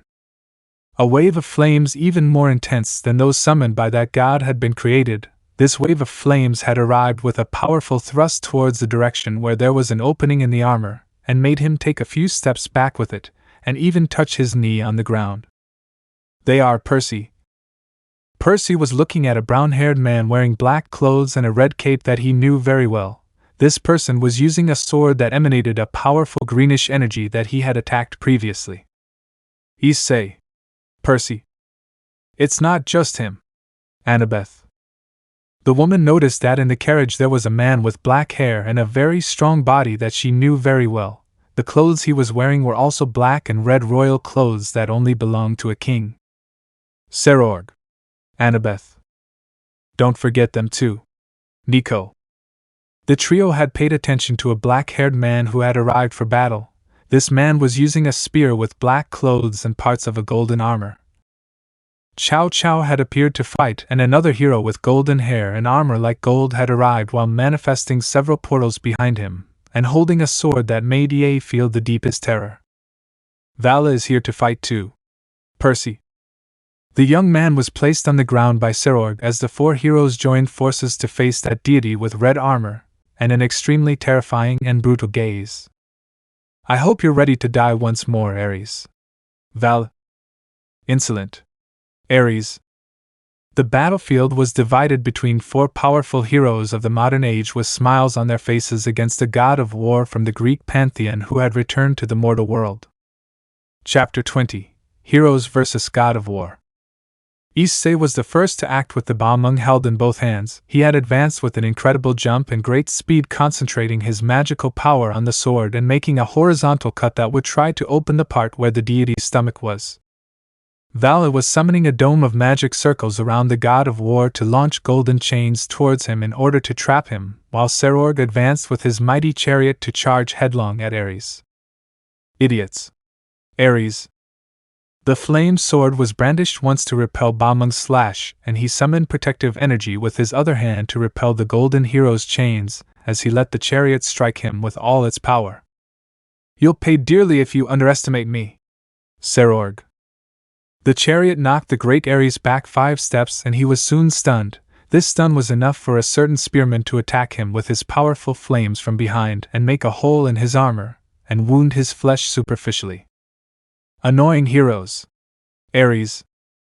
That god's divine power caused the entire United States area to tremble as his power was invoked, and enormous pressure filled the battlefield. His fiery sword shone even brighter, and seemed to be even hotter than the Earth's core when analyzed through Vala's eyes and Chow Chow's powers. I defend and you open an opportunity. I say. Hyoudou stuck the Balmung into the ground as he began to sing the chant he always did when summoning a powerful artifact from the reality marble. The young man was using more magic than he could at the moment, as he faced everything that was coming. I am the bone of my sword, Issei. His right hand was extended forward as his powerful magical power rushed out of his body at maximum speed to try to form some sort of pink thing. Steel is my body, fire is my blood. Issei.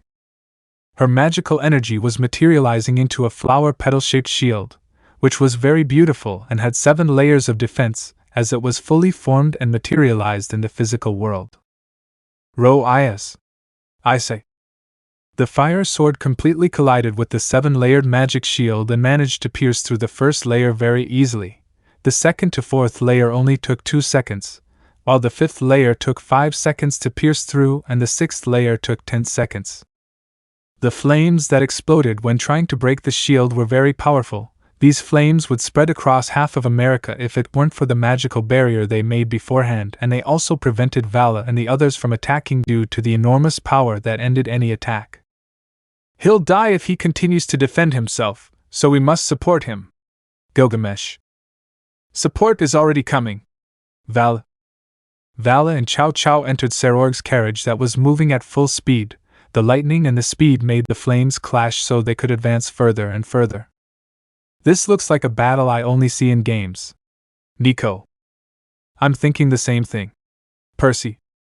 They both had a lot of experience with video games, and so they could only process that everything was very similar to a movie or video game. They were finding this to be a battle beyond their understanding. It'll be a good learning experience for us. Annabeth. The blonde woman watched everything very closely, and the others did the same. They didn't want to miss a single moment of this wonderful battle between heroes and gods. The golden-haired hero chose to materialize a bow that would give rise to the legendary weapon of the demigod Heracles. The summoned bow automatically fired with extremely powerful energy. and several times, the bow resembled a divine ballista. Agni. Chow Chow. Flames burst from Chow Chow's spear as he continued to charge forward with its wielder to burn the enemy who was nearly finishing off his brown-haired friend. The result of the several blows was that only a few arrows managed to hit the god of war, but they did not make him retreat, and the spear represented a great danger to him as he thought his powerful armor would be torn again and his skin pierced. That was almost it. Issei. Hyoudou spat out a lot of blood onto the ground as several wounds opened up even though he managed to keep the 7th layer intact. The problem was that his fragile body was able to withstand an attack from a powerful god like Ares. Will it fall just like that? Val? No way. Issei. The two heroes once again wielded their powerful swords, the brown-haired one using the Balmung and the golden one once again holding the Ie in his hands as he advanced towards the powerful Greek god. Insolent brats. Ares. That god's fiery sword rested on the ground as he tore a hole in the sky where he summoned several ghosts who had served him and his fallen children. That's nothing. Serorg. Serorg stood in front of Issei and Vala as he pointed his sword forward and the world began to take another form. A great desert had been created at that moment, and also a powerful army that had been summoned by the smiling black-haired man. Let's keep going. Serorg. The chariot of the demon and hero advanced furiously with a lightning bolt that electrocuted everything in front of it with a glorious onslaught that seemed unstoppable. The god of war was angered by this when he saw that his army had faced another that seemed even more powerful. The bearers of Balmung and Ie advanced unstoppably with the chariot of the demon and his friend. They were smiling as they came even closer and jumped towards that furious deity. You're going to die. Ares.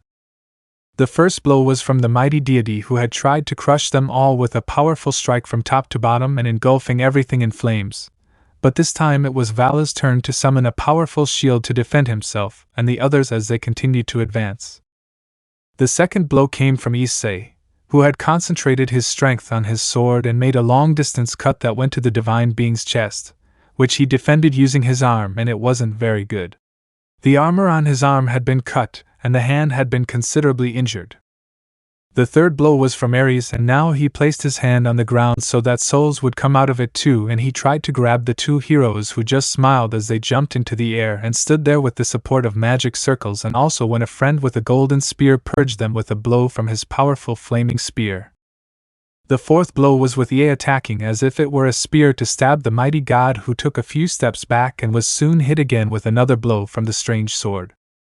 Let's keep fighting! Issei. I'm so excited! Val. Ie sustained the fifth strike of the giant sword and was bathed in extremely hot flames. The Balmung had been activated, and its master had made a cut that now aimed at Ares' chest and struck at that moment. Opening! Val. Vala's strangely shaped sword had taken advantage of the damage from the god of war to move forward and make a severe and near-fatal cut on his chest, the damage causing him to scream in pain due to the destructive energy of the weapon. I'm tired of you and this annoying world, I'm going to erase it all. Ares. The god of war had gone extremely berserk in the next moment, and Serorg's power had been broken as an extremely potent aura had been summoned from his body and a powerful door stood behind him. Gate of infinite slaughter. Ares. Everyone's minds were in turmoil, but all the trio could think about was Percy and his group as they charged forward at high speed, even with their minds shaken, and using their defenses to defend them with everything they had. The Hyoudou was chanting again to summon Ro Ajax, and Vala had manifested the shield of the gods near the boys, while Chow Chow used his own body as a defense due to his powerful armor. The extremely terrifying door with infernal energy had opened to release a powerful explosion as if billions of souls were screaming at that very moment. They had understood that God had used the energy of his followers of the past, present, and future to shape this enormous explosion, and also with his divine power.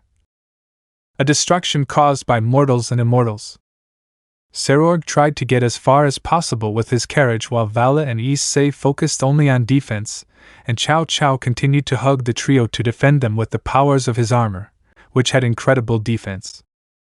The explosion had broken the Ro Ajax in just a few seconds, and after Vala's defense had been overcome by more than 20 seconds, Bale continued walking further away so as not to try to be caught, and that was useless when he saw that the explosion had ended, also affecting him, and that's why he chose to hug the boys as well to be a defense. "We will defend you, Serorg." The blast managed to reach them all and eliminate the barrier that protected the human world from the confrontation, and also managed to destroy several states with the remaining energy from Ares' incredibly powerful blow, which claimed millions of lives very easily and thus further fueled his divine power of war. "I love this. It's so good to be alive after so long." Ares. He was only surrounded by rubble and sand.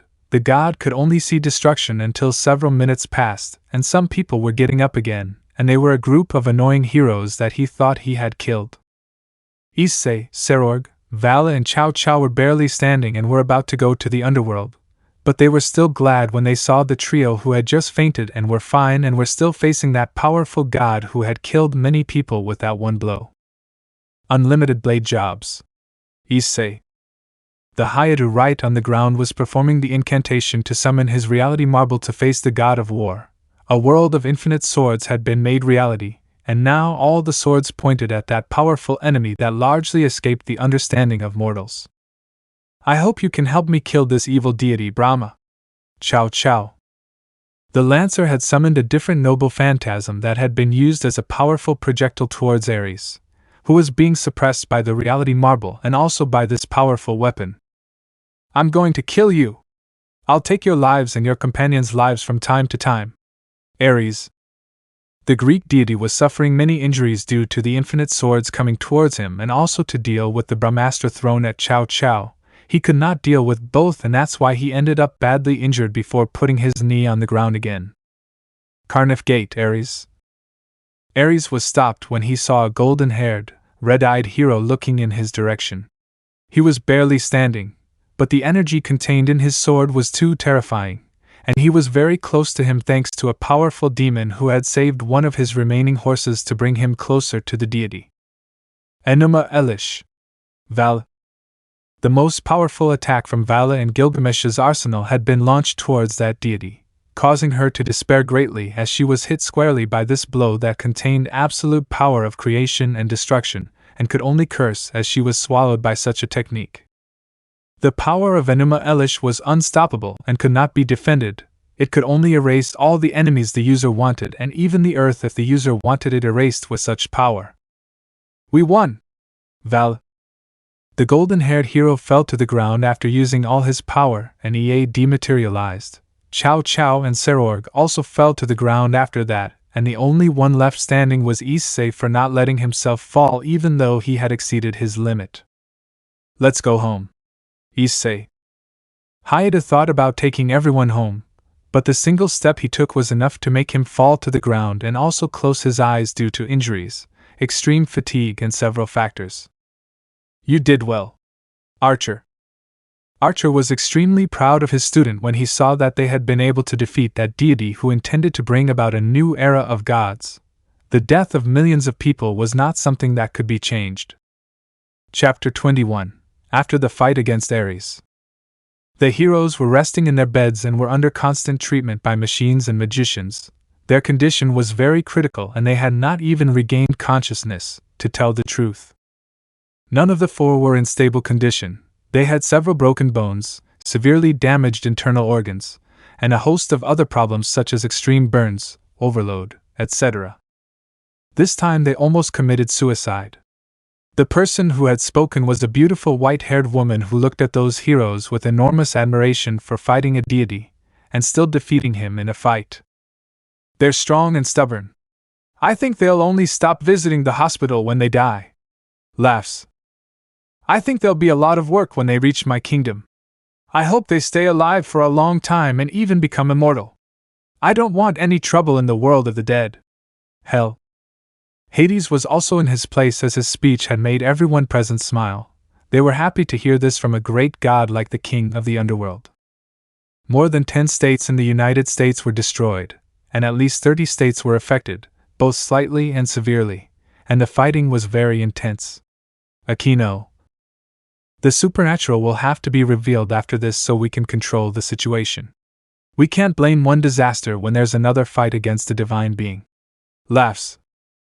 Rias and the others didn't even think about letting the gods return, as they didn't want an age of the gods again, an age where divine and extremely powerful beings walked the earth and dictated how everything should be due to their divinity. Seeing Senpai in this state is extremely deplorable and sad. I can't imagine him fighting back someday, and maybe never coming back.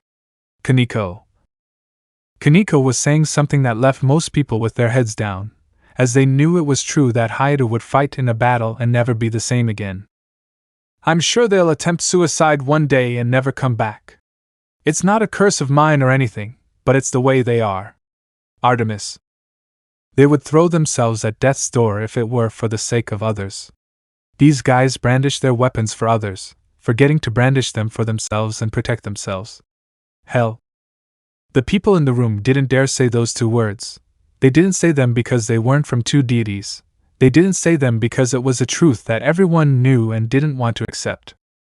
I hope at least I can see our children grow up. I hope we can at least form a happy family before this goodbye. Kuroka.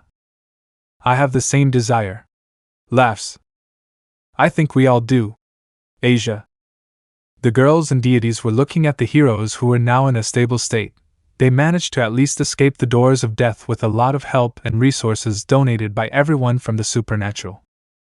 The people of the supernatural did not want the heroes or their founders to die, as this organization maintained a balance that did much good to the mortal, occult side of the world, one that advanced the world even further. 4 people were arriving at the room. These people were the trio of boys who accompanied Issei and also Sally. The demigods and the woman were very worried about the situation of the seriously injured heroes. They haven't woken up yet. Percy. It will take them a long time to wake up. Asia. The trio of children were in a state of great sadness as they recalled the time when their teachers and role models had used their own bodies to protect them even in a battle against a powerful god. I'm sure they'll wake up soon, but it seems some mutations have occurred in Issei. Leifi. The trio was looking at the bed Hyoudou was resting on and looked at his now tan skin and also his white hair. The young hero now looked a lot like his teacher, Archer. The overexertion from the fight caused her skin to take on that color, and her hair to stop producing melanin, also due to the stress and pushing herself beyond her limits. Leifi. Chow Chow had also turned white, and his skin was extremely pale as if he was about to die. The other two were better off as they had more powerful bodies and could withstand the overload of their physical and spiritual limits. I think they look even prettier with these shapes. Annabeth. They look like anime characters. Nico. Those anime characters who are extremely badass and have badass white hair. Percy. That's the same boy. Nico. The group laughed as Percy and Nico showed off various characters like Kakashi, Hitsugaya, Killua, and a few others who had white hair and were the definition of cool on their heads. How did Ares manage to reach the mortal world? Shouldn't you be able to come with a divine weapon the caliber of Zeus's lightning bolt to break the barrier between the spirit world and the physical world? Annabeth. The person who had taken the initiative was Hades, who knew some of the information about how they escaped after a long search for Artemis and other gods. Poseidon's trident appeared in the world and ended up summoning the Sea of Monsters with the rise of the Emperor of the Seas. The power of my brother's weapon was enough to bring him back with some gods such as Ares, Hermes, Hera, Odin, Frey, Tsukuyomi, Seth and other gods from various pantheons. It seems the world has fallen into chaos with the return of the Sea of Monsters. Annabeth. A vast and immeasurable chaos ensued, with creatures from various mythologies appearing in the ocean and concentrated in a single area, even more dangerously. Hell. I just hope everything gets better soon. Artemis. The group continued chatting before everyone said their goodbyes because time was up. The eyes of the 4 heroes had opened after a while and it was noticeable that they had woken up from their sleep. We have a new adventure to embark on. Issei. Hyoudou was the most excited when he removed his bandages despite being injured to enter the Sea of Monsters. The others did the same when they woke up and continued smiling. We have to get out of here soon. These guys are very clingy and won't let us out if they catch us awake. Val. Valet already had his golden armor on his body as he thought about the adventure he was going to have when he entered the Sea of Monsters with his group. Someday we'll worry them to death, but that's how we are. Chow Chow. Chow Chow should have been the most responsible for them, but the white-haired youth no longer cared whether it was good or bad. He was very excited to enter that sea of dangers and face some gods again. This time we won't get screwed so much. Serorg. Serorg was already dressed in his ancient king-like attire. His attire was very similar to Iskandar's and excited him as he resembled his master in both attire and posture. Let's take some young people with us on the adventure. I say. The four agreed to this as they all gave a name to go on the adventure. Issei chose Percy to go with him, Valet chose Jason, Chow Chow chose Bianca, and Serorg finished the selection with Magnus Chase. The group quickly wrote a letter as they jumped out the hospital window to leave and kidnapped some of the campers to go on a deadly adventure into the Sea of Monsters to get a certain trident. The four chosen ones didn't take kindly to the invitation and were tied up to be taken away by force. They were eager to scream and ask for help, but their crazy teachers said it would be a good experience. The ship was summoned very quickly by Valet, and the only reason it didn't depart instantly was because of the wind that prevented it from moving. The wind was manipulated by a handsome, blonde-haired man and a small, blonde-haired girl that everyone knew. Very well, Aneth. You were right, Annabeth. Dilio. Now we're going to have an adventure? Annabeth. Yes, I want to have adventures too, and that's why I left a letter so everyone knows. Dilio. The angel entered the ship smiling, and the others also became excited when they realized that the hero of heaven would not stop his departure towards the Sea of Monsters, a place full of dangers. Let's sing tavern music, I say. The person with the best voice for singing a tavern song was Serorg. The rest just kept singing while the kidnapped students were unleashed to sing together against their will. Are we going to be okay? Percy/Jason. I hope Nico lives for me. Bianca. It can't be any worse. I don't want to know if it can be any worse, and I don't dare. Magno. The students were afraid of adventures against mythological gods and monsters since they were still training, and it had only been 1 year since the camp was founded according to the stipulated time. Chapter 22 Entrance to the Sea of Monsters. The heroes were resting on the ship while they sailed for several hours to find the place where the Sea of Monsters should be. Their luck was that Issei was very good at navigation and Percy knew how to find his way in the middle of the sea, since he was the son of the god of the sea, Poseidon. I'm glad I brought Percy. Issei. We would sail for days without him. Val. It would be sad to spend days without anything to eat and only with you. Serorg. I'd hate to spend days alone with mixed-race people. Val. Everyone laughed heartily as they headed to Europe, heading to the place where the first Sea of Monsters had appeared and to the place that was starting a new Sea of Monsters. The sea is getting rougher and rougher. I feel a negative energy running through these waters, and it's even frightening. Percy. The Sea of Monsters is near, and we will soon enter it. Chow Chow. The white-haired young man was excited to enter the Sea of Monsters. He was excited to venture into places that only existed in mythology, and that once again exist in the current era. Do you think we're going to fight some god to get that trident? Jason. We will definitely face Poseidon, one maybe for Oceanus, Aegir and Jormungandr. Dilio. Are we just going to face the heavyweights? Magno. Surely. Issei. Hyoudou laughed very hard when he thought about the fight he would have and soon became a little scared, since Poseidon should be stronger than Ares and mixing with other gods from various pantheons would make his situation worse. Dash? Percy. That's more fun. Issei. The hero who taught archery continued to smile even as he reflected on the gravity of the mission and also the high chances of them dying in this extremely dangerous adventure. How do you think everyone must be reacting to our escape? Val. I think it's best if we don't even think about going back for a while, or they'll rip our heads off. Chow Chow. I received a few calls from Lavinia, but I ignored them all and am enjoying my trip to hell. Val. Vala trembled a little at the thought of the woman he liked and the face she made when she was angry. he almost turned around at her reaction. I'll definitely be captured if I run away for too long, so I'll return for my punishment after the mission. Issei. Hyoudou was imagining that part of his body would be frozen by Seraphal. Akeno's lightning would electrocute him, while he received some slaps from all the women until they were satisfied. Polygamy seemed wrong to him now. They're screwed. Serorg. Serorg felt like laughing so hard thinking about the two poor people and made sure to record all of this with his cell phone. He was very excited to see all the suffering his friends would go through, or he wouldn't be worthy of being called a friend. Don't be like them in the future, they're bad examples. Annabeth.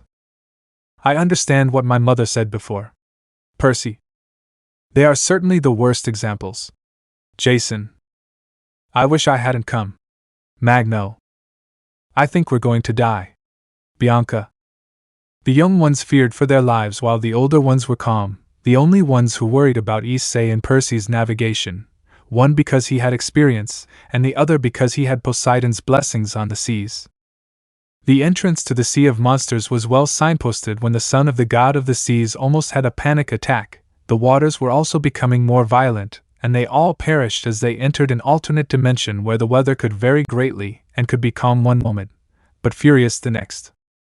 The little one had to maintain control over the waves of the sea, and the son of Zeus controlled the winds so that the ship went in the right direction. The difficulty of navigating this unknown place was immense, and that's why both demigods had to give it their all to not get lost. Annabeth helped a lot with the logistics while Bianca stood guard next to Magnus to warn of anything in sight.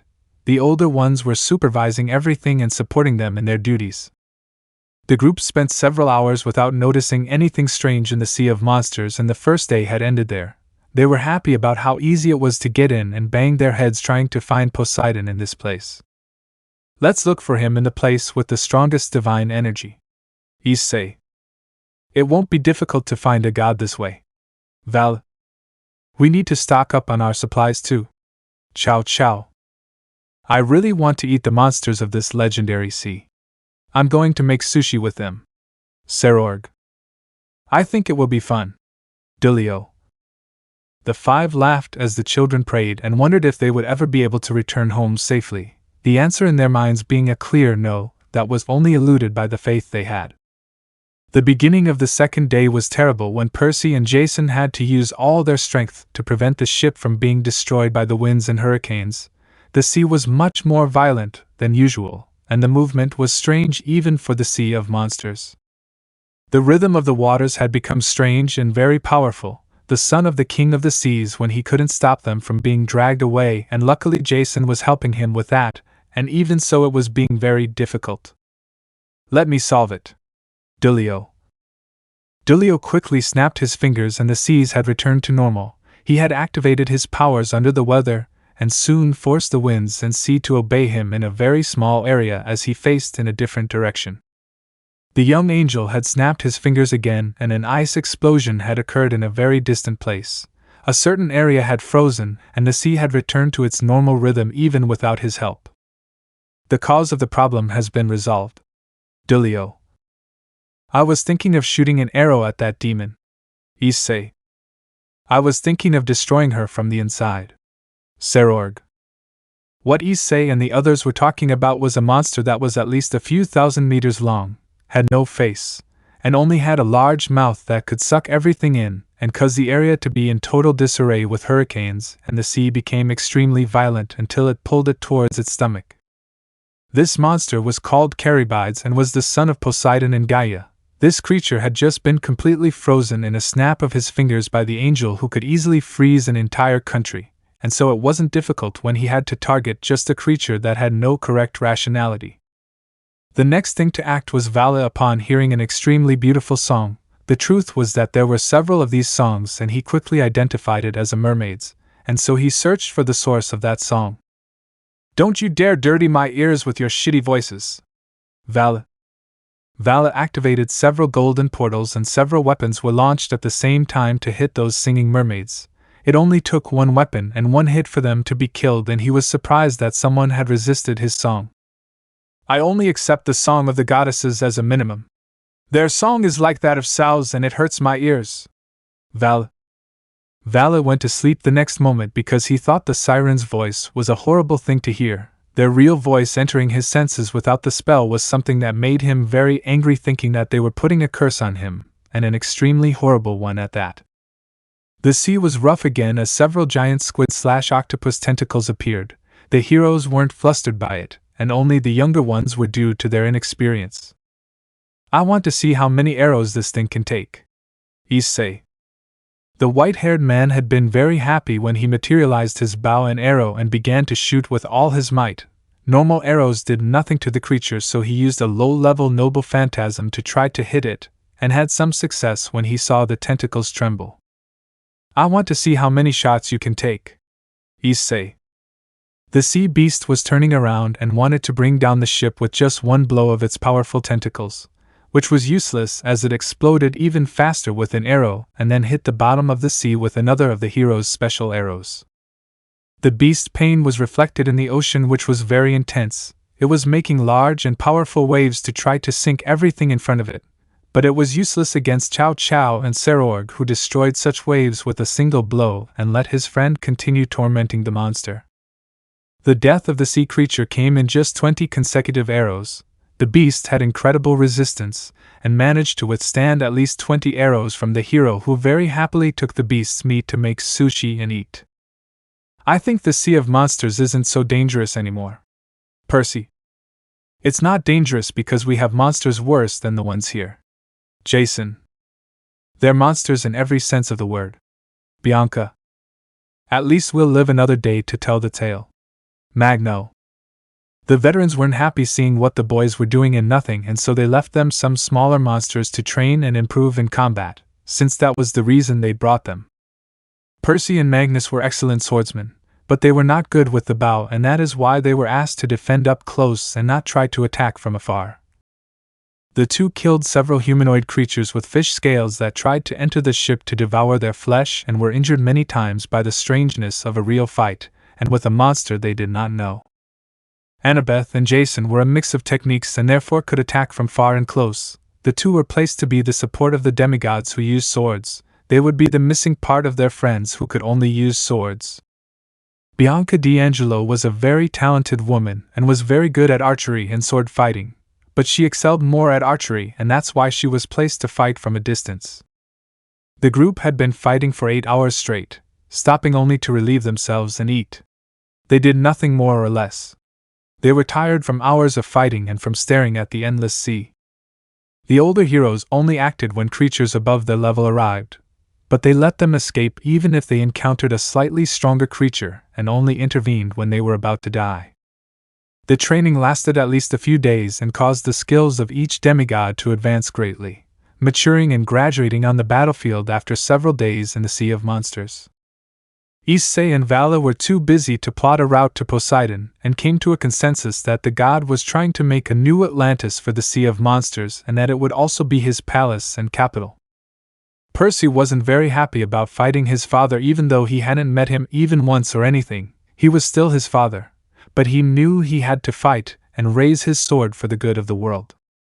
The other demigods were doing the same, and only Bianca didn't need to raise her sword against her father, because Hades was someone who wouldn't go against the natural order of the world and would even help her by being part of it. Chapter 23: A Bad Prophecy. Issei and the others had been sailing in the vast Sea of Monsters for days. They only encountered monsters and dangers, but they didn't find solid ground to rest on, and it was driving them crazy. We didn't find anything for days. Issei. I'm going to die of boredom. Percy. I'm going too. Jason. I don't want to sail again for a long time after this. Magno. I'll do the same. Annabeth. This place is almost hell. Bianca. Bianca took her bow and shot at a fish that had large sharp teeth and had jumped up to try to grab them.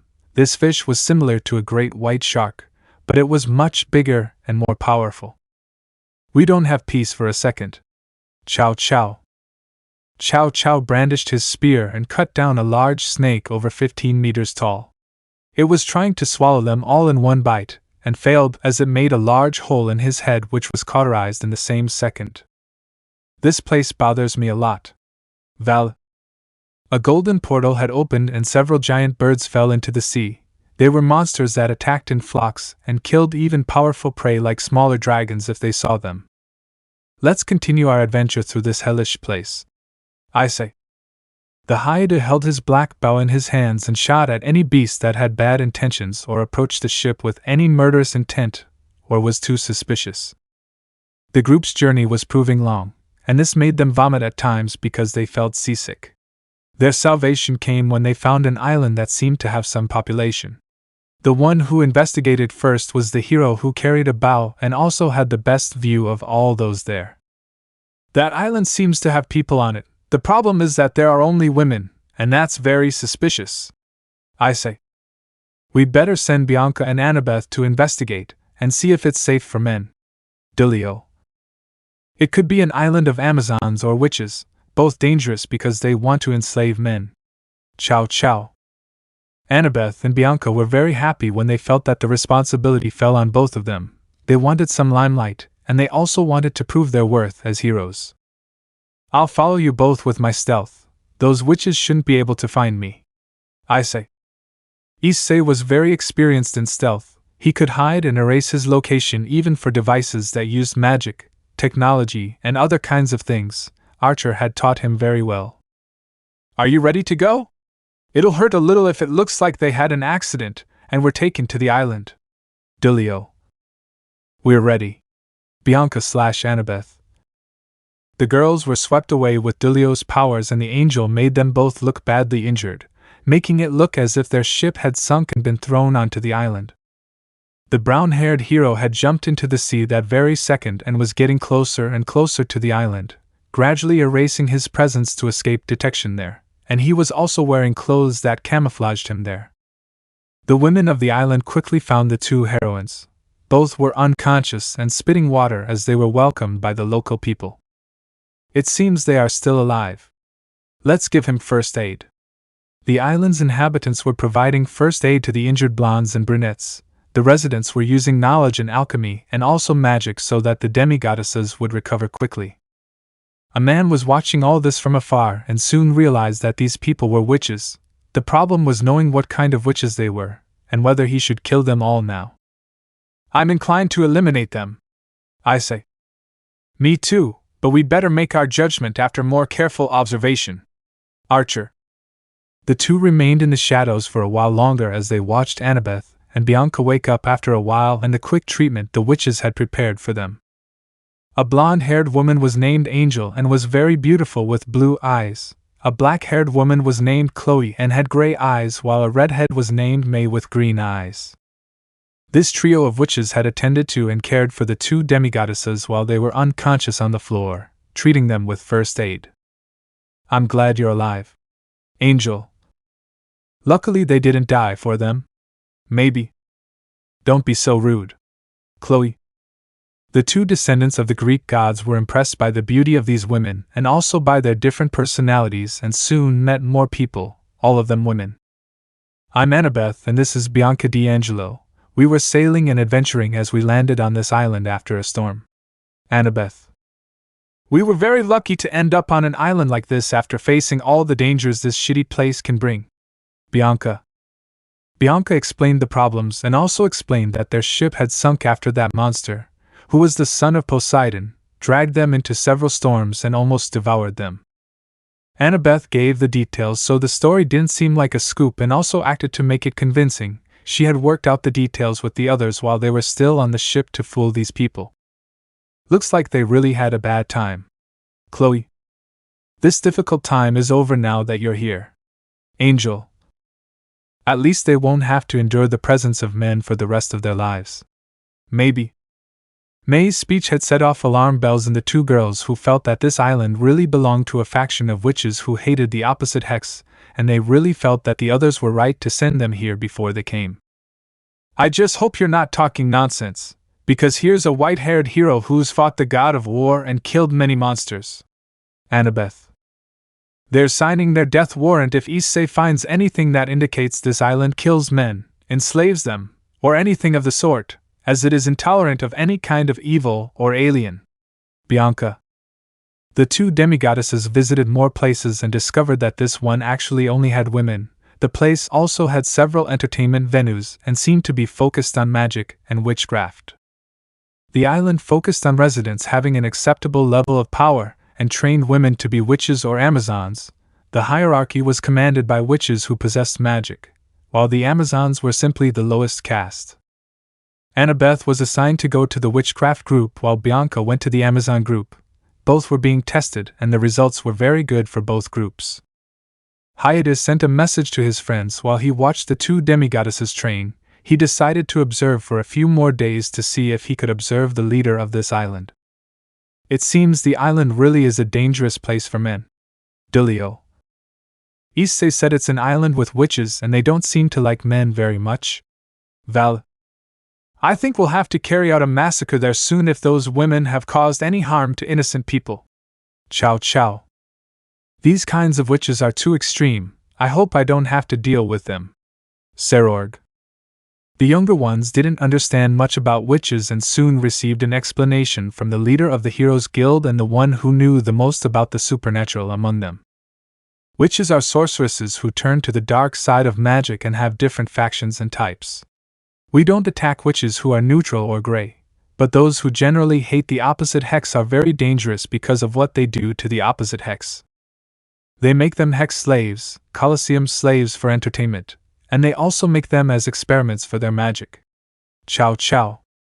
Percy and the others learned about some of the children's experiences with witches and also the damage they caused, and soon they no longer felt sorry for any of these women if they proved to be the dangerous type. I didn't think a human being could cause so much. Percy. These women look more like monsters than the ones we met. Jason. I think humans are the worst monsters when they break their moral concept. Magno. Issei had been focused on watching Annabeth and the others for days, hiding in a place where no one could detect him and concealing his presence as much as possible. Those girls really managed to infiltrate those sorceresses' lair. Issei. Now is the time to find out if they're dangerous. Archer. The two were entering the lair where the leader seemed to be and were soon surprised when they recognized the black-haired person sitting on the island's leadership throne. That's Circe, Issei. Another goddess. Archer. They were frightened when they recognized that divine sorceress and daughter of Hecate. Her bow manifested and Caliban also stopped a shot that would be fired and kill that extremely dangerous woman. We'll only kill her when we get Annabeth and Bianca off the island. Archer. We also need to find out where the men are enslaved. Issei. That woman has definitely enslaved the men here. Archer. The Calibulb was deactivated and the bow was also deactivated as they disappeared from the site to try to find traces of male presence, and it was not very difficult to see. I am Circe, daughter of Hecate and also a goddess who was brought into the modern age. Circe. The woman had a tremendous beauty that captivated both Annabeth and Bianca. Both of them had to bite their tongues a little to avoid being caught in her charm and magic. I hope you two will unite for our island and help us achieve an era of powerful and empowered women, an era where we will be in our rightful place. Circe. Circe spoke eloquently as if she were the leader of a religious cult. Her words held magic and her beauty seemed otherworldly, a union that captivated everyone. Behold the apparition of a goddess, the queen of all witches. Circe. Her black hair turned pink as her height decreased. Her magical power transformed into divine as everything about her ascended to the limits of a mortal and broke those limits. Her divine appearance had been revealed to the entire world and enchanted even Annabeth and Blanca.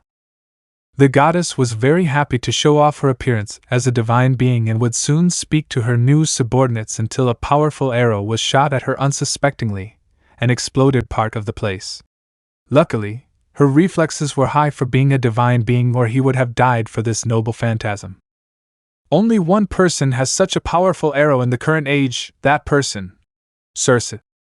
The world had changed completely and had become a place full of swords and giant gears in the sky, a place without hope and that only reflected tiredness and death. Issei is here! Circe. The woman knew the legends about the white-haired man and became extremely nervous when all the swords were heading towards her. who had been wounded by the previous arrow and now had many swords heading towards her to cut her many times. The island's residents were using their own bodies to defend their leader from the swords, but that didn't matter when a blast of green energy tore apart a few dozen Amazons and witches at the same time. This is hell. Circe. A presence with a red cape and black clothes arrived with a long sword in one of his hands. This person did not seem to have an aura and was similar to a ghost that walked the world to reap lives. Calling him a Shinigami was not a mistake. The goddess had shattered the reality marble with her divine energy in a few seconds and the infinite swords had stopped. But her subordinates had fallen from thousands to a few dozen in that short time, and she herself was very tired. Looks like I met the worst kind of person. Circe. Yes. I say. The sword was raised upwards and would give the final blow to that cherry-haired woman with elven ears. The hero felt very cold when he looked at his enemy, and the aura on Bamum would only increase. Hyoudou thought this was useless when he saw a magic circle forming below the place and all the women on the island exploding of their own free will to trigger the casting of a divine spell by the divine witch. Die. I say. The sword had only cut the wind when the witch had gone to a very far place in the world. She was a goddess and a very wise sorceress. She would not hesitate to sacrifice the lives of her own for her own life at the decisive moment, and she did so by taking the souls and lives of everyone to quickly escape death. Dealing with witches is a pain. I say. At least she won't cause any damage for a long time. She has no subordinates left, and she's seriously injured. Archer. Yeah, it'll take him a while to wake up even after this. I say. And we're going to hunt her down. Archer. The two were leaving after the group had docked on the island following signs of combat, and were surprised by the bodies of the girls. The young men were shocked, as the others would have done the same or worse on the spot. Thanks for being on the right side this time. Annabeth. I'm glad we weren't under a spell. Bianca. The two women felt enormous danger when they were in Circe's presence, and relief only came when Issei took them out before attacking the goddess who was the daughter of Hecate and Helios. Let's stay here for a while. I say. The group burned the bodies and also gathered supplies. Their stay on the island had lasted a few days so they could rest and regain the desire to sail the sea once more. Someone's coming. Vala was looking at a man with white hair and a staff who had materialized in space. This person had a power much more powerful than those present here, and it would be a very hard fight to defeat him. I am the great wizard Merlin, and I have come to give you a prophecy of your journey and destiny. Merlin. The group was on guard until Archer and Gilgamesh said that this was indeed the true flower wizard and the one who guided King Arthur. Head south and your goal will be nearly fulfilled. Failure awaits you if there is any doubt, and the end of the human world as well. The salvation of humankind and everything else can be achieved, but this requires a price, and the lives of two mighty heroes is the demand, Merlin. The great wizard had dematerialized the next moment, leaving everyone with their mouths open with the news that two of them would have to die to save the world and that they would be close to the end of everything if they failed. I think we got into something a lot bigger than we thought. Percy. Ha ha ha ha ha ha ha. Vala/Issei. Issei and Vala laughed a lot at the news of the end of the world, and this surprised the others, who were confused and then fainted except for Dulio. Idiots.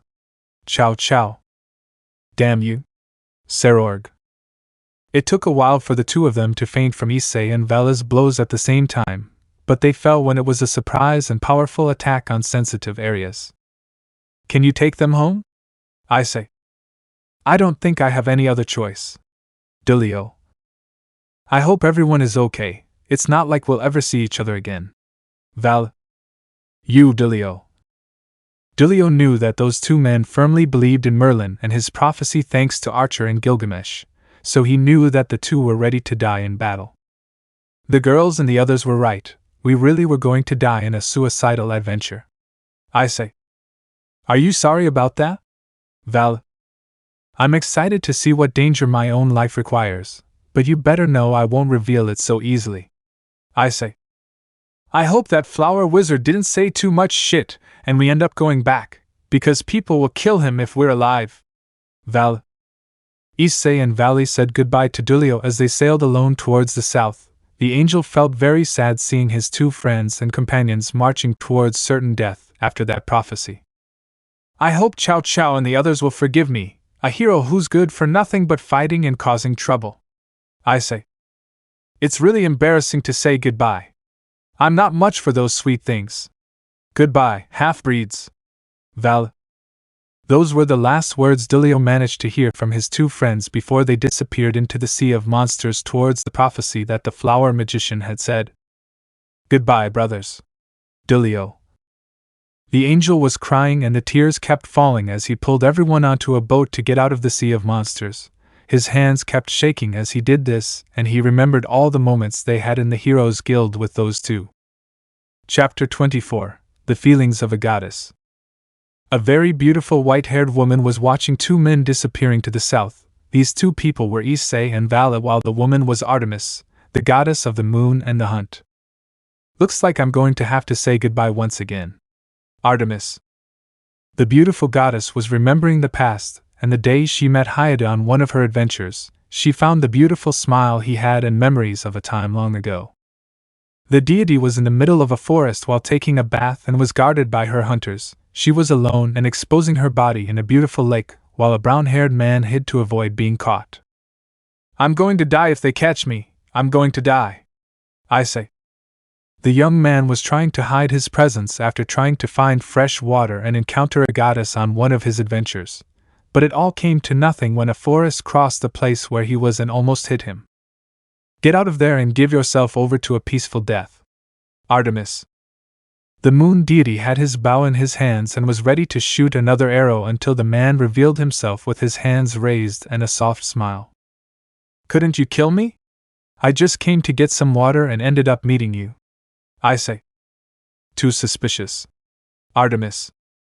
The white-haired girl still had her bow aimed at the man who must have been a pervert, and was shaking a little until smoke appeared and he tried to run away. Come back here. Artemis. You'll kill me or castrate me if you catch me. I know who you are, Artemis. I say. The Hyoudou ran with all the strength he could and Artemis ran with all the speed she had while continuing to shoot arrows at that sacrificial woman. The hero could count how many times he escaped death as each arrow arrived and also counted the hunters who pursued him with their goddess. I'll catch him when I catch him. Artemis. Then you can forget about picking me up. I say. The young man had disappeared and used some tactics to trick everyone into escaping, but that group of hunters did not give up and so they began a violent hunt to protect their pride and the honor of their goddess. We'll hunt him to the ends of the earth. Artemis. The goddess of the hunt was very persistent, as she had managed to follow the boy to the place where he hunted werewolves, and he had to leave the monster to be killed by the hunters while he fled. The second encounter occurred while he was sleeping, and he jumped out the window to escape them. They won't catch me. I say. You can forget about running away from me while I'm alive. Artemis. The third encounter was when Issei was hunting a necromancer who wanted to create a land of the dead, and it was very satisfying to see the goddess's face as she escaped. I hope you treat this necromancer very well, my gift to my favorite goddess. I say. I'm going to kill you one day. Artemis. The hunters and the goddesses screamed because they had to kill hundreds of thousands of undead that they saw approaching and also that necromancer who had very good dark magic. The fourth encounter was when the young man was in a moment of love with a beautiful kitsune and ended up being found by the goddess, and their moment was interrupted. Buck you! I say. The young man had tried to jump out the window again and ended up caught in a net, so he summoned his beautiful swords, Bakuya and Kansho. One day you won't be able to run away anymore. Artemis. I can always run away. I say. The young man laughed a lot while doing this. Both of them laughed, to be honest, because their encounters always add adrenaline to their lives. The two ended up having a 10th meeting alone where they would talk to try to resolve any animosity between them. Why are you always in dangerous situations or surrounded by women? Artemis. The goddess became angry when she remembered that this man was always where danger and women were. He was in inconvenient places to be hunted. I'm trying to fulfill my dream of being a hero, and that's why I have to do this. I say. And that doesn't answer my question about women. Artemis. I love women, Issei. The woman instantly drew her bow and fired several times at Hyoudou's back, who had been taken by surprise and fallen to the ground at that moment. That's not right. Artemis. The woman felt as if she had seen that boy before at that moment, and soon a multitude of memories had entered her mind about the happiest moments of her life. I want to know about Hyoudou Issei's reincarnations. Artemis. The goddess had traveled to the underworld and gone to the castle of her uncle, the king of the underworld, Hades. The deity who ruled the dead was busy, but he still made the request to his niece because he thought it would be serious, and soon became a little nervous seeing the reincarnations of the aforementioned. Look at this. Hell. The woman had been very happy to see that Orion's name was on that list. Hyoudou was the reincarnation of the only man in person she had ever loved as a member of the opposite sex, and it also explained her reaction to seeing other women. Now I have to chase my beloved and prevent him from betraying me in this reincarnation. Artemis. The beauty had disappeared very quickly with a huge laugh. She was very happy to be reunited with the person she loved in another life and thought it was fate between her lover and her. I feel sorry for the boy. Hell. Hyoudou was hunted and located in just a few days, and this time the offensive was extremely heavy for him. Artemis was taking her hunt very seriously. You won't betray me anymore. Artemis. I'm not even dating you. I say. How rude. Artemis. The two began their hunt and escaped several times until they grew tired and went to a meeting where some terms were signed between the two. Sign this or I'll rip your spirit from your body and put it in a teddy bear. Artemis. I'm not going to sign. That shit says if I sign I'll become immortal. I say. So what? Artemis. I don't want to be immortal. My human life is only important because it's short, and I know it has an end, so I make it meaningful. I say. The white-haired woman was crying as she felt that the same words had been said by Orion when he refused to become immortal with her, and live their love for eternity. You're still the same as always, no matter if you reincarnate and change bodies. Orion is always Orion. Artemis. The goddess was happy that the essence of the man she loved had been preserved even after several reincarnations and experiences. We'll change the term of the contract. Artemis. The contract had been changed to some conditions that favored both parties for a relationship that could be healthy. Issei and Artemis's relationship contract. Hyoudou should always reserve 1 day a week for Artemis. Artemis will be his only wife and the rest will be only lovers and concubines. The goddess cannot use her divine powers to harm lovers, concubines, or children born to them. The moon deity cannot make his companion immortal or trick him into gaining eternal life. The aforementioned must ask the goddess's hand in marriage within 10 years and perform the ceremony, or be locked in a teddy bear for 1 year. The two signed this contract, and it made the woman very happy. She cried with joy seeing that she had made a great breakthrough, and so she jumped towards her lover. How sticky. I say. Now I'm your wife. Artemis. Artemis and Issei shared moments of happiness in the future and liked each other very much. The woman had learned to like the current incarnation of Orion while the boy was learning to have a relationship with a goddess. The goddess of the hunt and the moon continued to look towards the south while more and more tears came out of her eyes seeing that she would lose her lover once again and that she probably wouldn't be able to do anything. Looks like he's really heading for his death once again. A white-haired man had arrived and that person was the flower magician and King Arthur's teacher, Merlin. It's all your fault. It's all your stupid prophecy's fault. Artemis. The bow was held by the archer, and several arrows were launched towards the magician who only placed a magic barrier to defend himself from everything. I really have no way to apologize other than to say he was an amazing guy. Merlin. Could you do me a favor? Artemis. Merlin was looking at the goddess who seemed to have stopped crying and was smiling while she was lost in her thoughts. I'm not going to rip out your soul and put it in a bear. Merlin. It's not that. Artemis. Artemis looked at the sky that had darkened and paid attention to the constellation of Orion, the same one she had made to her lover the day she was cheated on by her brother, and accidentally killed him. I wanted you to hear and record the love story of a goddess and a mortal that transcended millennia and even races. Artemis.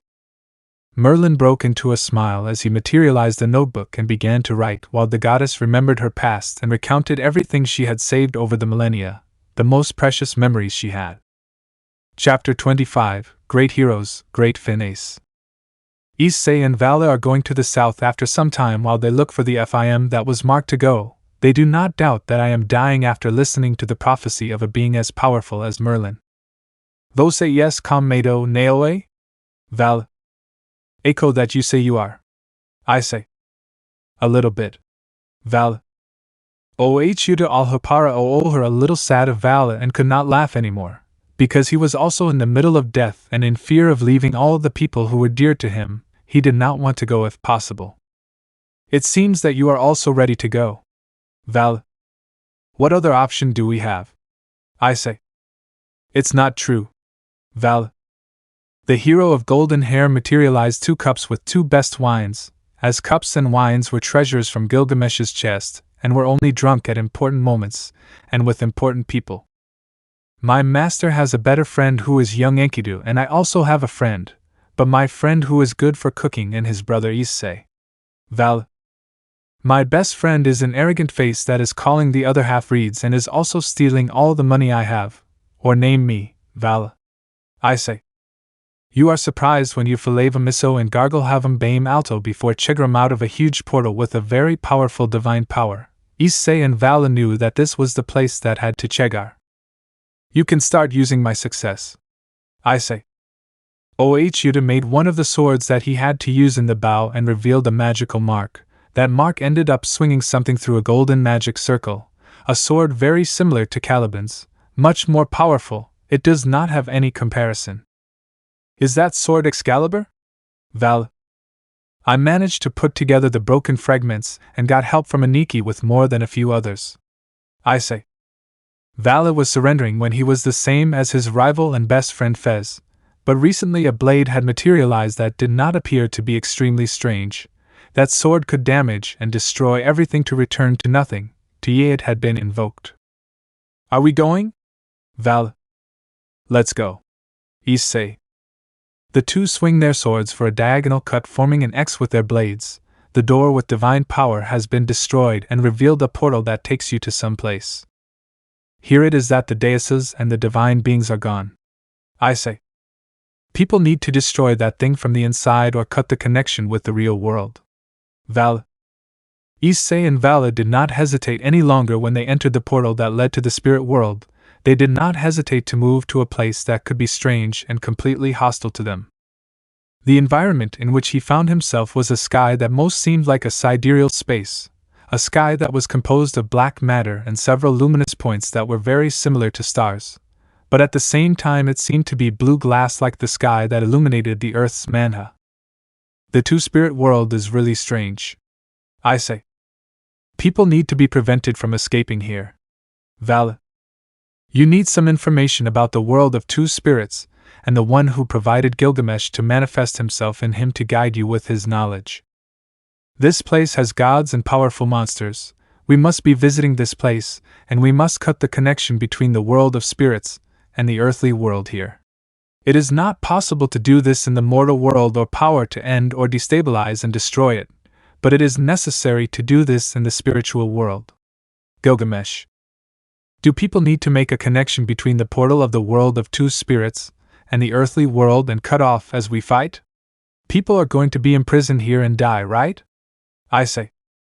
A trip is only one way. Val. You have carefully looked at the portal that links the world of two men to two divine spirits, and you will understand that you will have to fight for a long time before being able to sever the connection between both worlds. It seems that first thing is gone. I say. The first creature that I encountered was an ice giant that had a very high level of divinity. This creature seemed to be a child of Amur or because of its lineage, and next to it was a fire giant with the lineage of Surt. People like that? The two giants will lose their heads for the next second due to two high-speed cuts made by the swords of the two heroes who are protecting the portal while trying to find a way to cut the connection with the world so that another can't be broken for a good time. This is really looking like Prague. Val. It doesn't matter, people are going to get scared. I say. Drago was turning on the fact that all of them were powerful and were at a very high level of power, but it did not matter for the two heroes who made their swords shine with their auras. Excalibur shined with a golden aura that was above the gold, and Issei was invoking an aura that has all of them. Cores, an aura of creation and destruction of the world. The sword of King Arthur's sword faced a cut and a death. There was no defense for his blade, and the master of such a sword was moving at high speed as he chased a lantern in the midst of so many monsters on the battlefield. The most powerful sword in the world, Issei, was doing several kills by launching a slash of power at the balance. The monsters could not withstand such launched power and ended up turning around, and at the same time we ran away from seeing such a monster. The battlefield was a unilateral massacre of two heroes who swung their swords. Rivers of blood were falling, and they were also not Paravam or Fikavam tired as the numbers or enemies. Damn you! Dragon? A 20-meter red dragon appears and holds a huge fire pit next to its walls, or fire that such a fire pulled together was enough to burn an entire continent according to an analysis by Vala. This power is barely worthy of being Minhamontaria. It is nothing more than that. Val. Issei was once again balanced, and had more power to make those chamas null and void, but they would also manage to burn a part of Issei and Vala that could not be managed with a union of dozens of divine dragons at once without causing any damage. Dizer 80th time for his Montaria. I say. It seems that you have to sacrifice the beast. Val. As two sheets shine with all the force at both Tinham and Fizerum, a horizontal cut of opposing directions, pure destruction was carried out by Vala's sword, while the golden light of Excalibur varied and cut everyone in front. The two heroes wield their swords as soon as they wear a little hair, and then end up with a wave of divine dragons. They evaluate the situation of their bodies before continuing to fight. I know I suffered some burns, but nothing that affected my performance in combat. I say.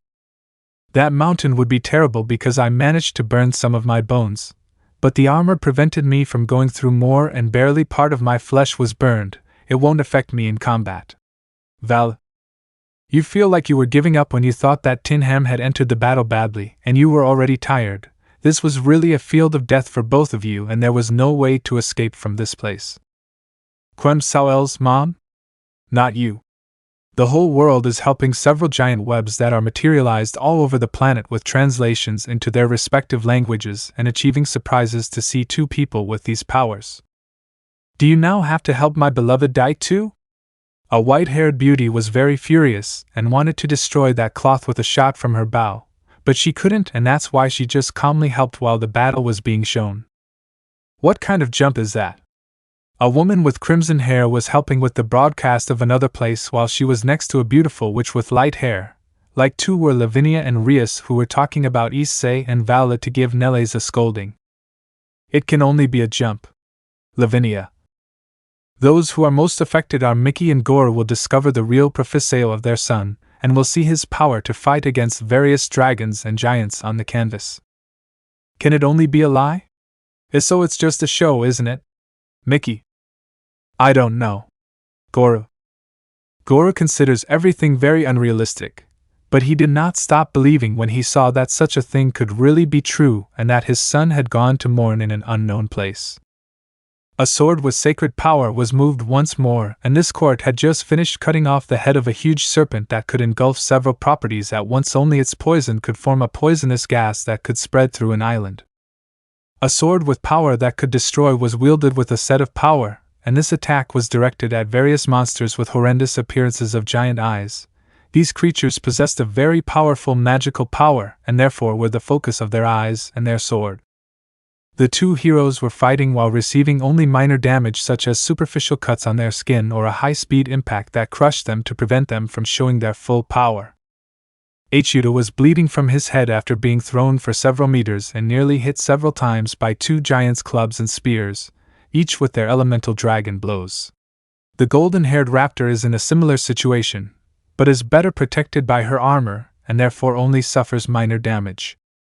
Let's go again. Issei. You can leave it. Val.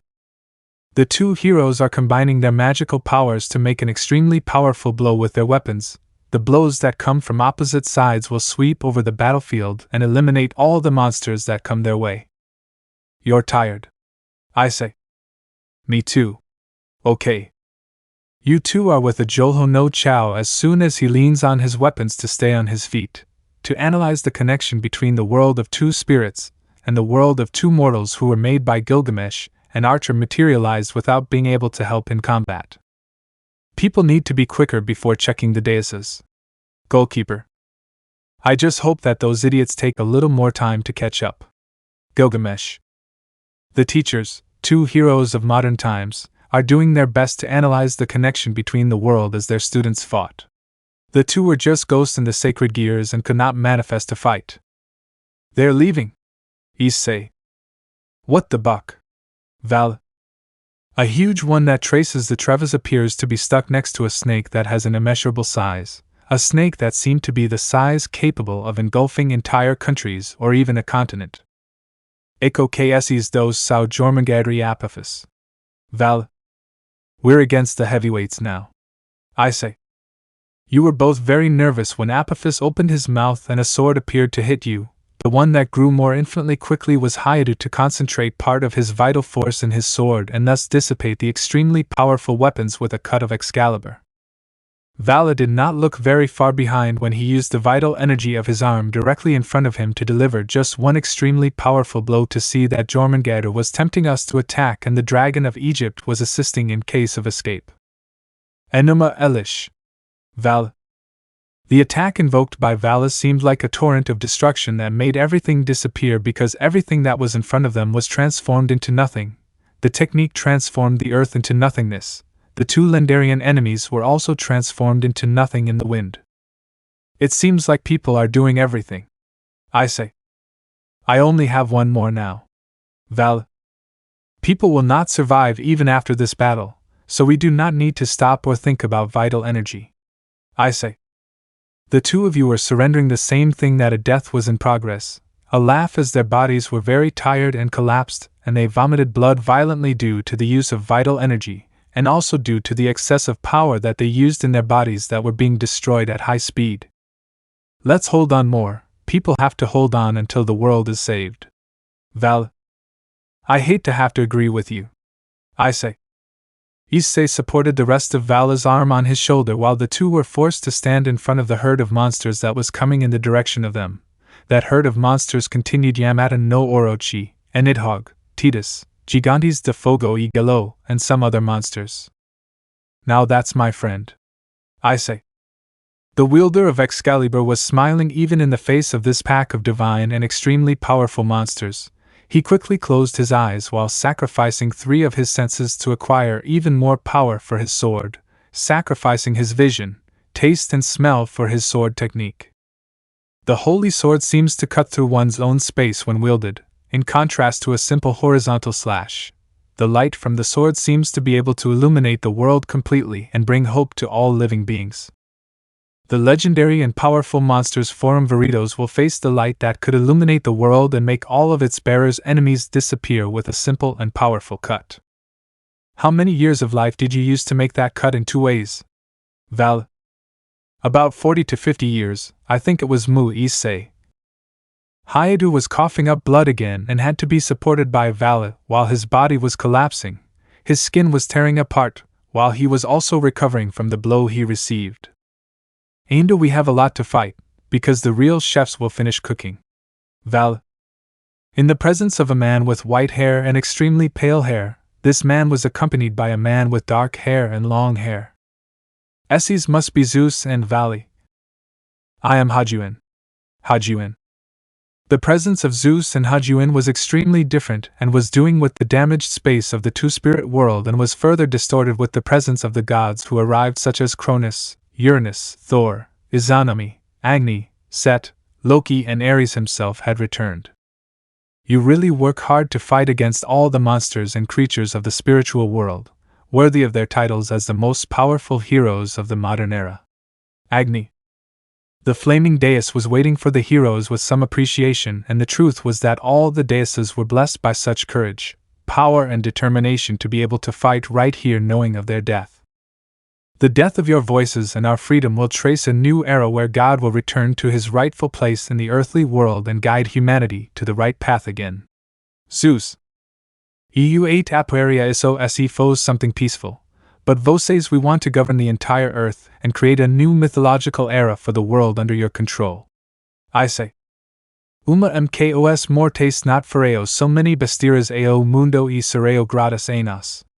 Zeus. But it will not be more books, it will not be your arbitrary book. Val. It is a sacrifice that I am willing to make for myself, and as I see as God. Zeus.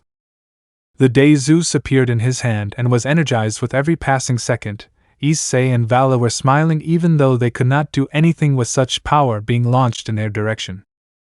I have an idea. Issei. I'm ready to cut. Val. Oreo generated an explosion that was more intense than the light of Excalibur that Issei had used with his vitality and 3 of his sacrifice senses. That explosion was enough to end all life on Earth, and there was no chance that any of 2 of us would be alive after receiving such a blow according to Zeus's calculations. Let's go back. Zeus. Zeus and the others are ready to go to the portal when they perceive that the 2 heroes are still in that place and seem to have regenerated their bodies with some mystical method that they do not know for a blow with all the force that Tinham, one that could threaten everyone as divinities. Enuma Valley. Excalai Issei. Hyoudou and Vala were ready to deliver a blow, one that would be more powerful than all the previous ones, and Iso sustava the divindades that viam those burning eyes with very determination. The first weapon to make a movement was Excalibur and did not attack the gods. It has been planted in the room and has generated various damage in the spiritual world to be planted in the space on the spiritual plane with every force that the weapon the user could give. Yeli is trying to destabilize the spiritual plane so that we can't go to Terra. Zeus. Repair the spiritual world or we will have no place to return after everything is in chaos. Izanami. That idiot knows that we can't go to the physical world if he is Yeli Pfizeriso. Hajuin. The EA of Vala has been aimed at the divinities that are in the direction of the portal, and a huge torrent of primordial energy has been launched in the direction of them as an attack that is what they think, or a blow has been launched at a point in the spiritual plane, a connection to the earthly world. Cursed Esses, destroyed the connection with the terrestrial world. Ares.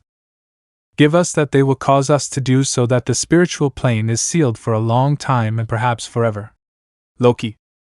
The gods are waiting for the 2 heroes who do not Mexium as they smile with their swords ready for their objectives.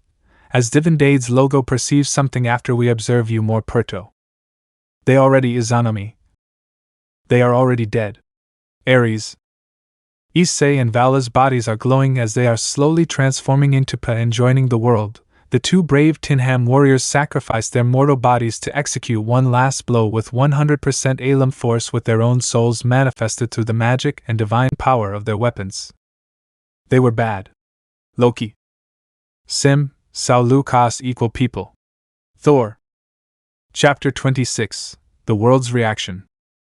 The whole world was watching the screens in the sky, the warriors fighting to try to save the world even when legendary and mythological monsters appeared, even when the gods came to sentence men. The reaction of the one who was in the hero guild at first was of joy seeing Issei and Vala fighting with everything they had and showing their cards up their sleeves. They were happy to be their leaders and the most powerful guys in the group. These are our bosses. Biko. Looks like Excalibur is really serving you well. Arthur.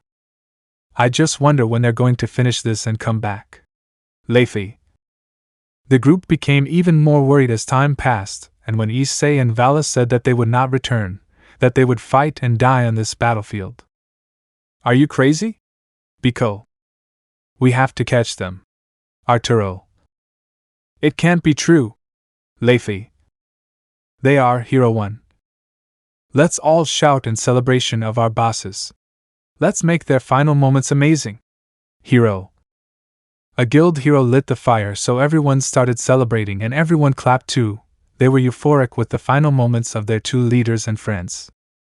The guilds smiled that day like never before and also cried like never before. The explosions in the sky did not stop when they did not know what to feel. They did not know whether to lose themselves in pain or sadness, or they were happy to have valuable memories with those two. Issei's parents followed everything, and even Vala's mother had remembered her past the moment she saw her son on the screen. The woman was shocked by the flood of memories and even more shocked to see that her son was going to die, and he was fine with it. My son, Mother Vala. The Hyoudous fainted the moment Issei lost 3 of his senses, and Vala's mother had also fainted when he sacrificed his arm. They no longer wanted to see the inevitable death of their children, and refused to do so as their minds slowly broke. Irina was by Zenovia's side when she looked at the screens in the sky and saw that her friend and beloved was about to die. The two could only shed a few tears and smiled at how cruel fate was. We already knew this would happen, but Irina. It still hurts to see it, doesn't it? Zenovia. It hurts too much. Irina. Irina touched her chest and felt like her heart was about to jump out of it. She couldn't believe what she was seeing on the screen, and she wanted it to be a lie, that it was just a bad joke from Loki or some deity. How cruel fate is. Irina. He really is cruel. Zenovia. The two stared at the screen, thinking it was all a bad joke on the part of the world. The suffering of the two heroes destroyed their psychological well-being. Rias, Asia, Akeno and Lavinia stood together as they looked at the screen in the sky next to them and knew that everything above was true. They couldn't help but completely break down and fall to their knees when they saw that one had lost her arm and the other had lost 3 senses. They'll come back, won't they? Asia. Akeno. I really want them to come back. I really want to scold him while I fall into his arms, but Rias. But it's impossible for those two to return from this fight. They're already determined to sacrifice themselves to save the people of Earth and us. Lavinia. Their altruism is so great it hurts. Asia. Let's watch the final moments of the men we love and will always love. Laughter. I'm happy that I loved Hyoudou Issei. I'm very happy that he loved me too. Akeno. Me too. Rias/Asia. The trio laughed as they stared at the screen, and Lavinia just watched the silver-haired boy she had known turn into an arrogant blonde who fought for humanity, and gave his life for it. You grew up very well, Viequin. Lavinia. Vala and Issei were in a landscape with a beautiful blue sky and a very beautiful view. The ground had green vegetation that they never thought they would see. They only thought they would see it in a kind of paradise created by the gods. I never thought I'd go to heaven. Issei. Me neither. Val. The two of them laughed a lot when they thought this was heaven until they forgot and watched Gilgamesh and Archer arrive. Those two certainly wouldn't get anywhere near heaven if it existed. Does our story end here? Issei. Probably. Archer. I won't say it's sad, because I'm accepting it. Val. You fought as an apprentice of mine should. It's a shame that fate cannot be broken, and you had to die. Gilgamesh. We're calm about this. Issei. Archer.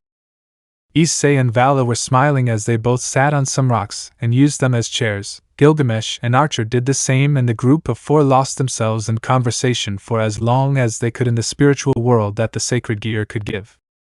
I'm Amiya Shiro, and it was a pleasure having you as my apprentice. Archer. I am Hyoudou Issei, and it was a pleasure having you as my mentor and teacher. I can't express my feelings with words alone. Issei. Issei and Archer shook hands as one of them disappeared.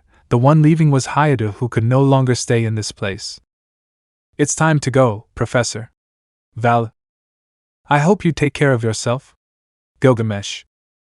The figure of Vala with golden hair and extremely beautiful and detailed armor had crumbled. The boy had completely collapsed and had gone to rest eternally next to his friend. Do you think they'll rest and be reincarnated? Archer. No, Gilgamesh. The two pointed out the spot where Ye and Excalibur had crashed and noticed that their apprentices had placed a seal on the spirit world so that the weapons would prevent the gods from escaping while they were there. It seems those deities have already thought of a way to undo the seal, but it will take a few decades to do so. Archer. The only way to undo the seal is to transform Issei and Valley into heroic spirits before they are reincarnated, or they won't have a chance to escape the spirit world for millennia. Gilgamesh. We really had the best disciples. Archer. Mine was obsessed with fighting and took over my entire personality, a mini-me in the world. Gilgamesh. Mine looked like a younger version of myself who wanted to be a hero of justice. I almost hit him a few times, but then I felt happy with the hope he gave me back. Archer. Archer and Gilgamesh talked for several hours about what their disciples were like and stories they wanted to tell about their best and most beloved students, both of them smiling when they thought about everything that had happened, a smile that conveyed joy for having met them. Chapter 27, The Passage of Time. A man was sitting in a very beautiful place while admiring two extremely beautiful tombs. They were made of the best materials from all over the world, but that didn't change the fact that it was empty and only had the names of the deceased, Valley, Lucifer, and Issei Hyoudou. It's been a long time since I visited you. I hope you'll forgive me for that. I don't think you were alone with the visits from others like Chow Chow, Serorg, Rias, and the others who continue to come even after all this time. The man had white hair and tan skin as he sat in front of Issei and Vala's graves, laughing as he took out a bottle of drink that the deceased heroes liked a lot. I think this was your favorite drink. Issei's at least is, Vala's probably not because it's a mongrel thing. The individual smiled a lot when he remembered the faces of these people even though so many years had passed since they had left, even though a lot of time had passed, and even some memories were difficult to recall. I think you're tired of hearing what the last few years have been like, but I'm going to repeat it one more time. The mysterious hero felt like he could see Issei's face cooking food with his pink apron and smiling. He could also imagine Vala standing next to his friend ordering food and telling him that the others were bad. The first year was the hardest, as we all fell into a deep depression over their deaths. Rias, Asia, Akeno, and others were more serious cases than hospitalized to prevent them from going crazy. Chow Chow, Serorg, and the others tried even harder to honor their legacies alongside Delio. The demigods were motivated and also in extreme mourning. Several movies, series, anime, and other things have been made about the two of you. The man laughed a little at the thought of how he was such a huge anime fan that he managed to capture the essence of those two troubled people. The second year was when we learned to deal with our problems and started to move on. I was surprised that the womanizing idiot had left many children, and even one with my mother. The girls laughed a lot about it when they found out she was pregnant. Vala held back a lot, so he only had one child with Lavinia, and he wasn't an extreme womanizer like Issei. He felt a little angry when he remembered the white-haired man who liked to pick up women and even secretly hooked up with his beloved mother. That guy was a bastard. The third year was when the demigods began to become true heroes. They weren't fully formed yet, but were allowed to act like heroes or live normal lives if that was their wish. Several demigods, including myself, became heroes of the guild, and our expansion was enormous. The girls retired to raise their children and completely lost interest in fighting and the like. The white-haired man laughed a little at the thought that everything was going well in the third year, and they were recovering from their deaths and moving on with their lives. The fourth year was very good, as Chow Chow, Serorg, Dulio and the older ones finally managed to reach the level of a powerful god, and I believe they could now fight against a deity like Ares in a 1-versus-1 duel. The others have also become legends and are evolving in power levels. The hero was now taking a sip of the drink when he thought about talking about the fifth year, the one in which everything began to get more difficult and peace ended.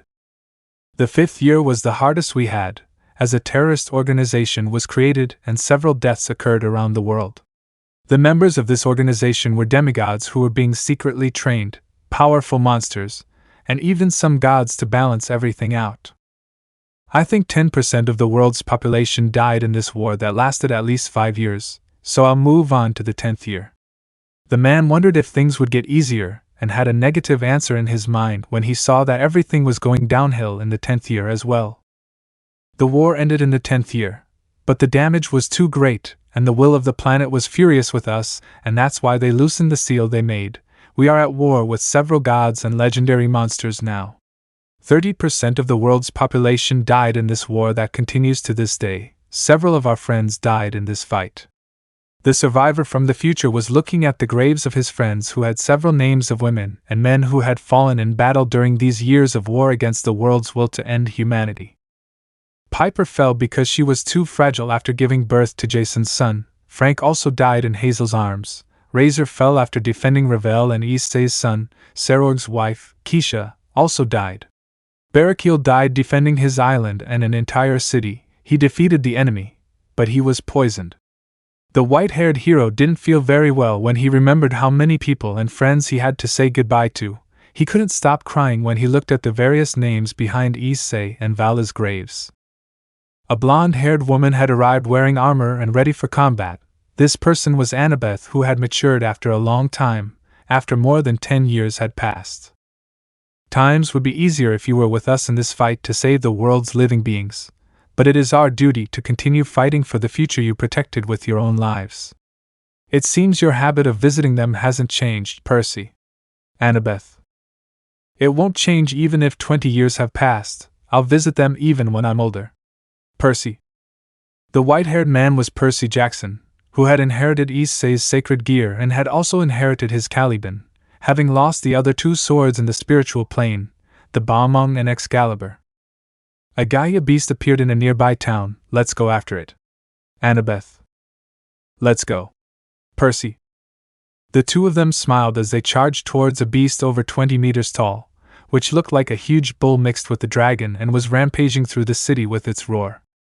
What an irritating beast. Percy. The Caliban in the demigod's hands flashed to execute a massive vertical slash, a slash that mimicked a crescent moon and had severed the head of that powerful B-rank beast with a single blow. We still have to deal with his little henchman. Annabeth. Annabeth had summoned several magic circles with a wave of her hand, and several arrows made of energy were launched towards the humanoid monsters that were descendants of the giant beast. My wife is really strong. Percy. The monsters couldn't even resist because of the speed and power of each arrow. The daughter of Athena had become a very powerful sorceress under the tutelage of Lefay and some others who taught them various things besides basic magic. It's our duty to defend the world 20 years ahead that they left us. Annabeth. Let me know in the comments below if you guys want the next part. Also check out my other video that has been shown and left. Thank you for watching. If you enjoyed this video, please like and share this video. And have a fantastic day. Bye.